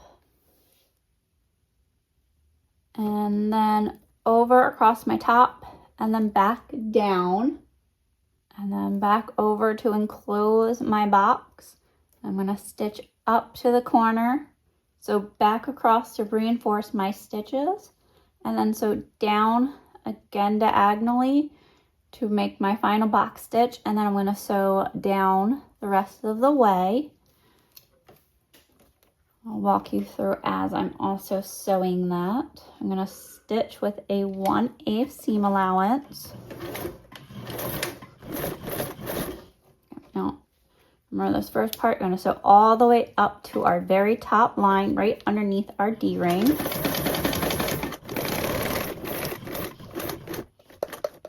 Okay, when I go to turn and pivot, you want to have your needle coming up on the incline, turning and sewing across. Again, I'm going to make sure that my needle is starting up on the incline again, not all the way, just a little bit, before I turn to stitch down. That will help you not have a skipped stitch. Sew down to where my 1-inch marking is for my box. Again, start with the incline up and turn, and now I'm going to sew across to close off my box. Once I drop that needle in, I'm going to again start on that incline briefly and then turn. This time I'm going to sew diagonally up. You can take a ruler or something straight. I like to lay it underneath my pressure foot against my needle and lay my ruler up against the edge of my bed. Now, this way I know that this is a straight edge, and then I can just shift my panel underneath until the corner of those stitches are in the sewing path. I can put my pressure foot down. Now you can leave your ruler next to your pressure foot if you want to keep that as a straight path versus removing it and stitching, but I need it to line it up with the needle first. Right into that corner, bring it up, and then shift to sew back over my previous row of stitches.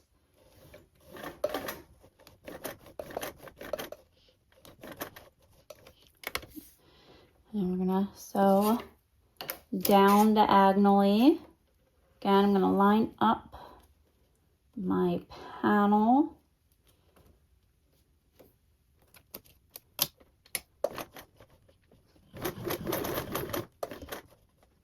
I'm gonna stop in that edge, and then I can shift to sew down to my bottom.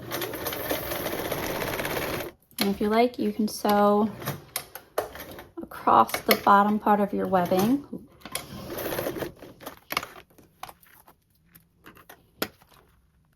Okay, so there will be that one, and I'll repeat with my other panel.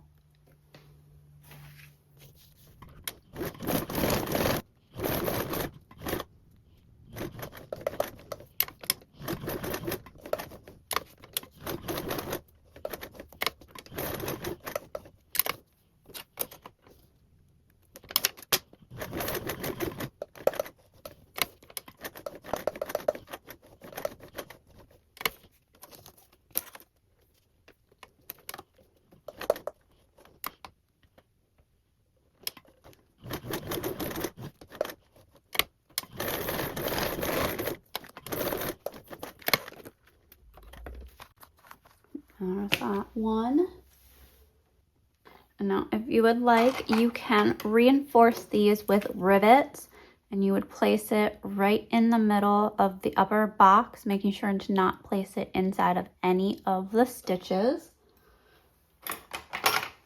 Now it's touching our sides to our base. So you'll need your exteriors. Take your exterior base of E with your side panels of F and place those right sides together, making sure that you are matching along the long flat edge, not that curved edge. You want that curved edge out. And then you're going to sew with a 3/8 seam allowance.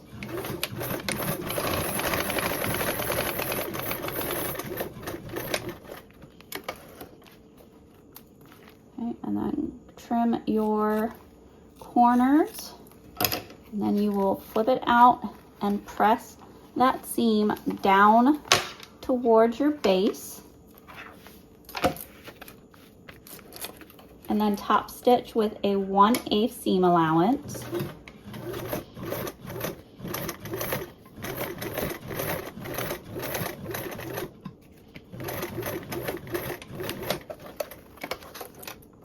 Repeat on your other side. Again, sewing with that 3/8 seam allowance.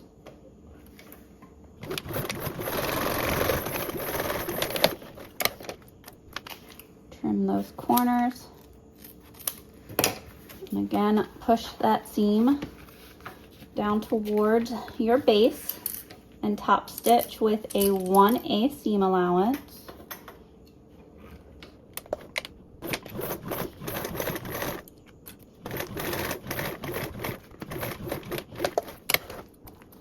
And now you can check this length of this with the measurement that's in step 24 to ensure that it's the right length before proceeding.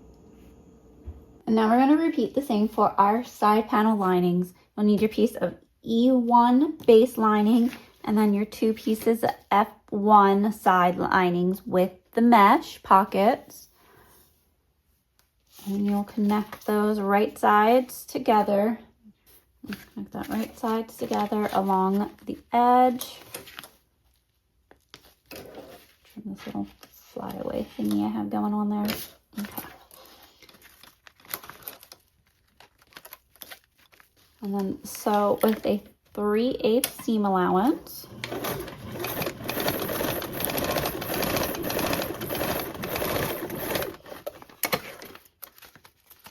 And you can trim your corners. And then press out your seam. Now you can press it towards the lining base as we did with the exterior, or if you are using a domestic machine and or thicker fabrics, it could help you reduce bulk by pressing your seams opposite direction of the exterior. So for this one, you could sew against your side panels, and that will help push this bulk the opposite way.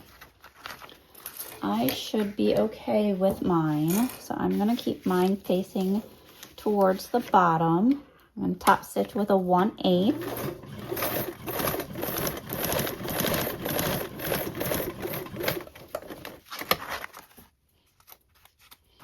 And now we'll repeat that on the other side, just making sure that we are connecting the straight flat edges together. So our side with our mesh, keeping those rounded corners on the outside.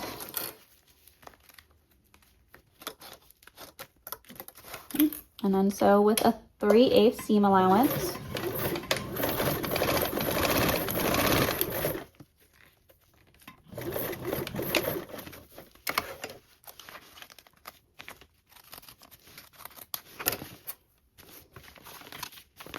And those corners, and then press again down to the bottom unless you are trying to reduce the bulk in your seams, and then you would be pressing the opposite way.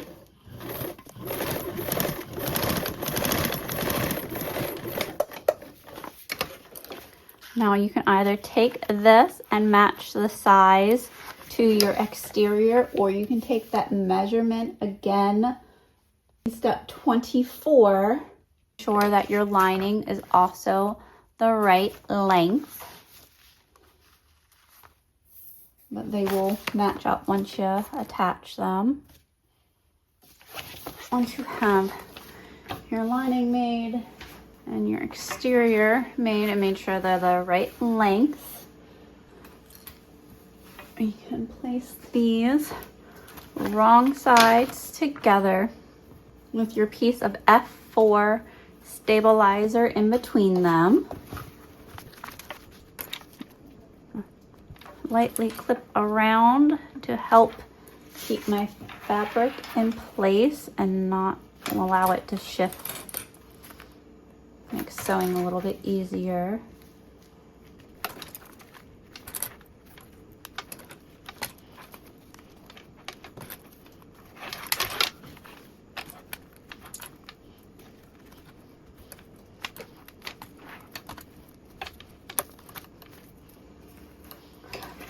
That's what it will look like. And there's what it will look like from your lining and then your exterior side. And we'll go around and baste with a 1/8 seam allowance. Just ensure that you did sandwich in your stabilizer before basting close.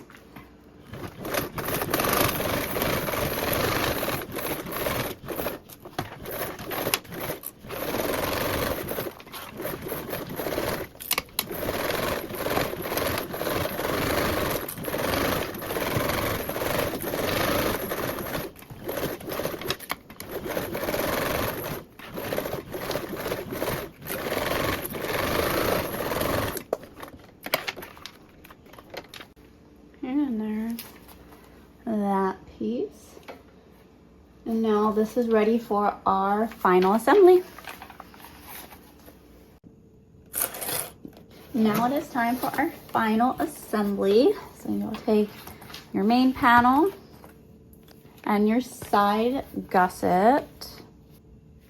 We are going to mark the center points of both our main body sides and our side gusset side.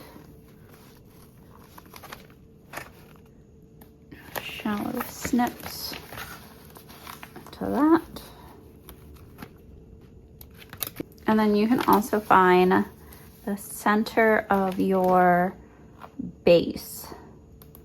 And that will help with aligning them up on your front and back panels.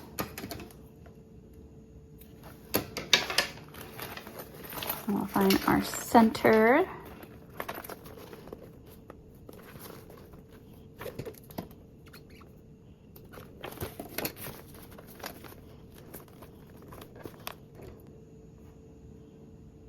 That center will actually end up being the center of where your grab handles went.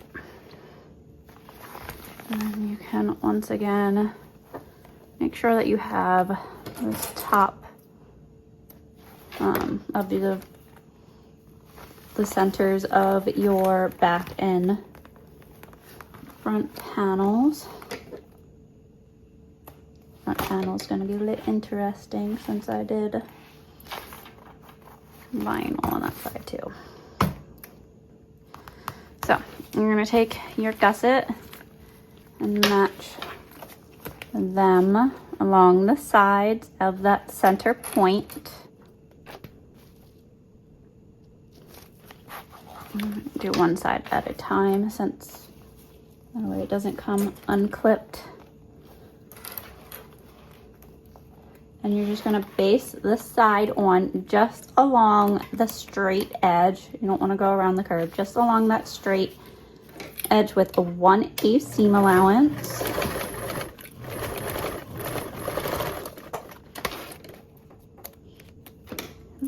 And you repeat on the other side. So matching up the side center points with the right sides together.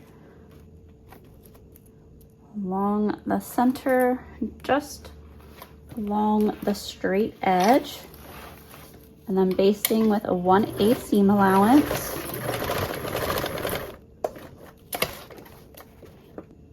Now we are going to attach our back panel.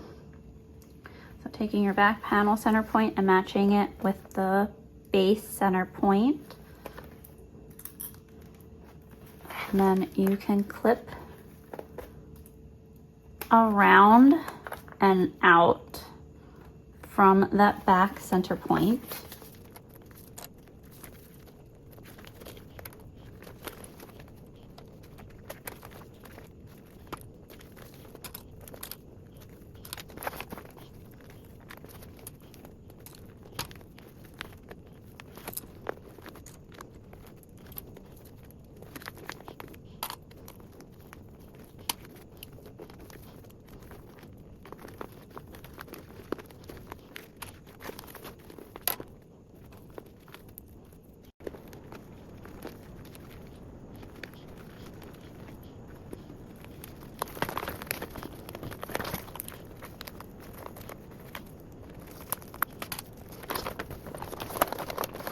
Now that it's all clipped, your elastic across the back should line up. If it doesn't line up as exactly, it's okay, because your binding will go over it. Once your bag's turned out, it won't be super noticeable.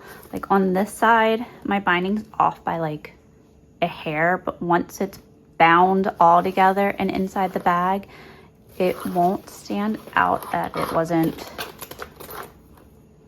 crazy done.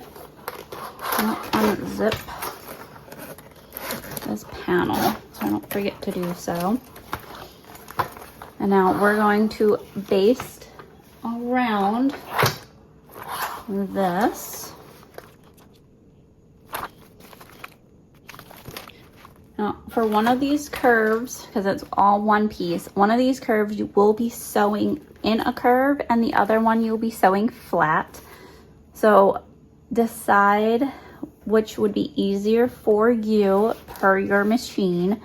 A good tip to at least get the basting part done, because once you do the binding, it'll be a little bit trickier doing it in sections, but you still can if needed, is to do your straight parts first and then come back to do your curves. I'm gonna do this part down because of how big my screw is right here. I had a problem getting stuck in this little gusset piece of the top. So I'm going to sew with this part flat, doing that 1/8. Using my hemostats to help keep layers together and smooth.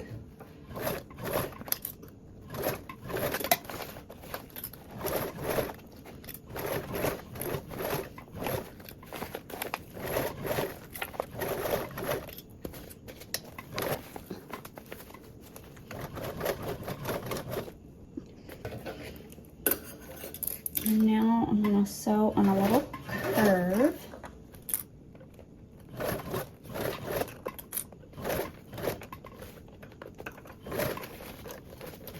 And I do have my hand on the inside of my bag to help smooth out my layers.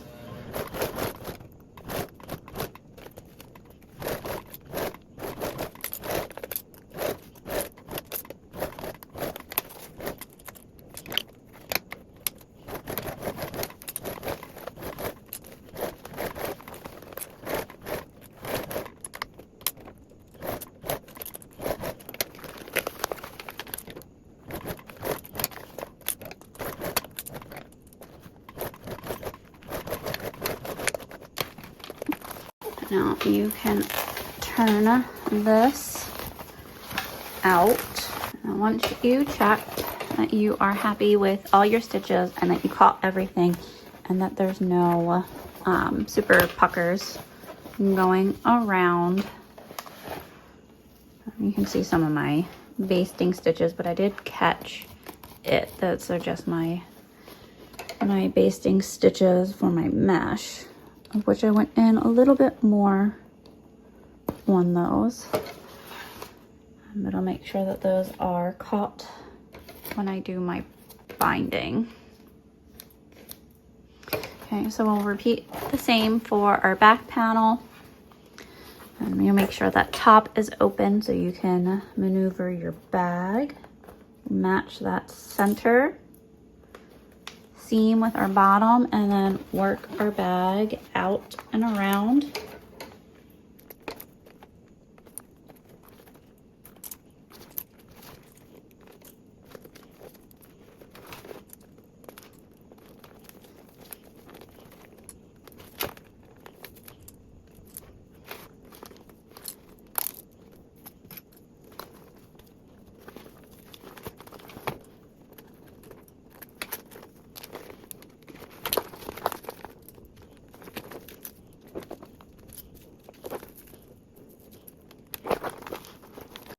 And now we'll baste around with that 1/8. And because I have that thicker panel, because of what I did with my slip pocket, I'm actually gonna do the straight edges first for my basting. And I'll give you a chance to see that too.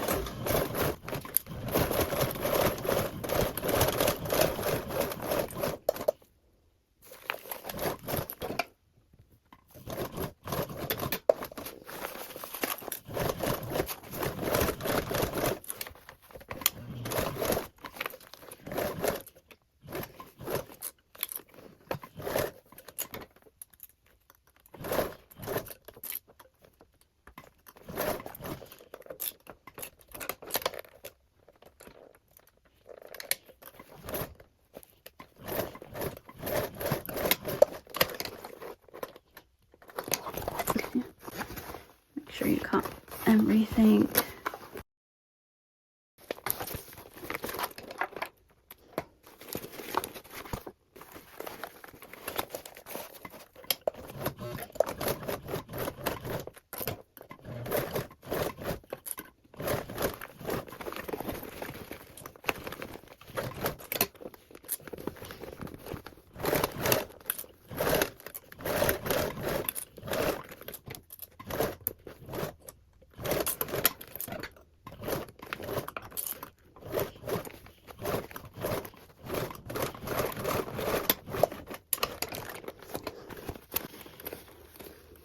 And then you can turn your bag right side out too to make sure that you are happy with your basting stitches. That's what you have on your lining side. There's your interior. Now we're gonna do our binding and we're gonna start at our side edge. Start on that front side edge, just so it is more covered. So when you're looking into your bag from the front, you won't see the edge of your binding.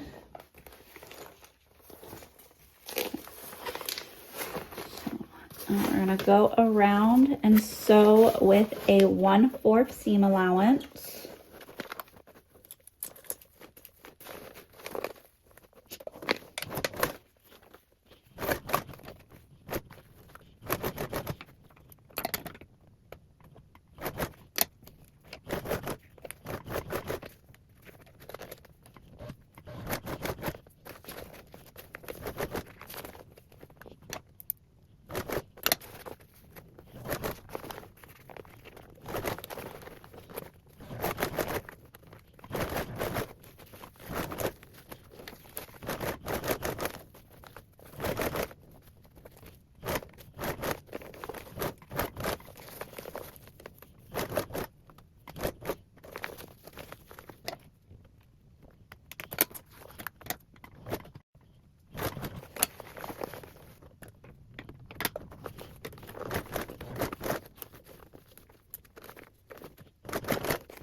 And then if you didn't pre-cut your bias tape, make sure that you leave enough to fold over and back to conceal your raw edge at the end.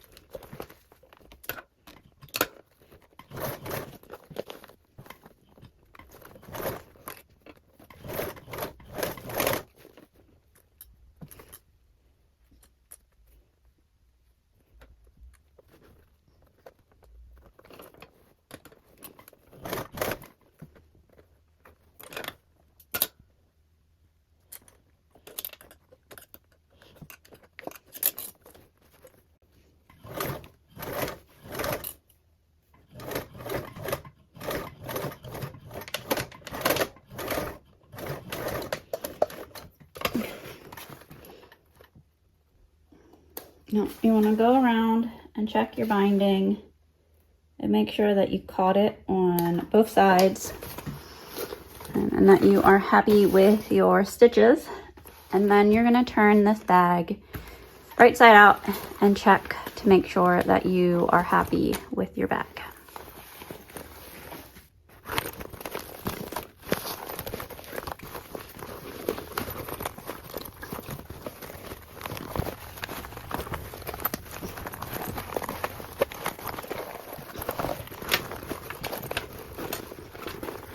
So here is our finished Belmont compact. I'm gonna let it go ahead and settle a little bit and continue to roll out those corners. Here is our finished make. Now there will be a bigger version of this that's a true handbag size, which is the Belmont Luxe, and I will also be making a tutorial for that one, which I will link that in the description below. I hope you enjoyed making this with me today and would consider giving this video a like and subscribing to my channel. And as always, happy stitching, everyone. Bye!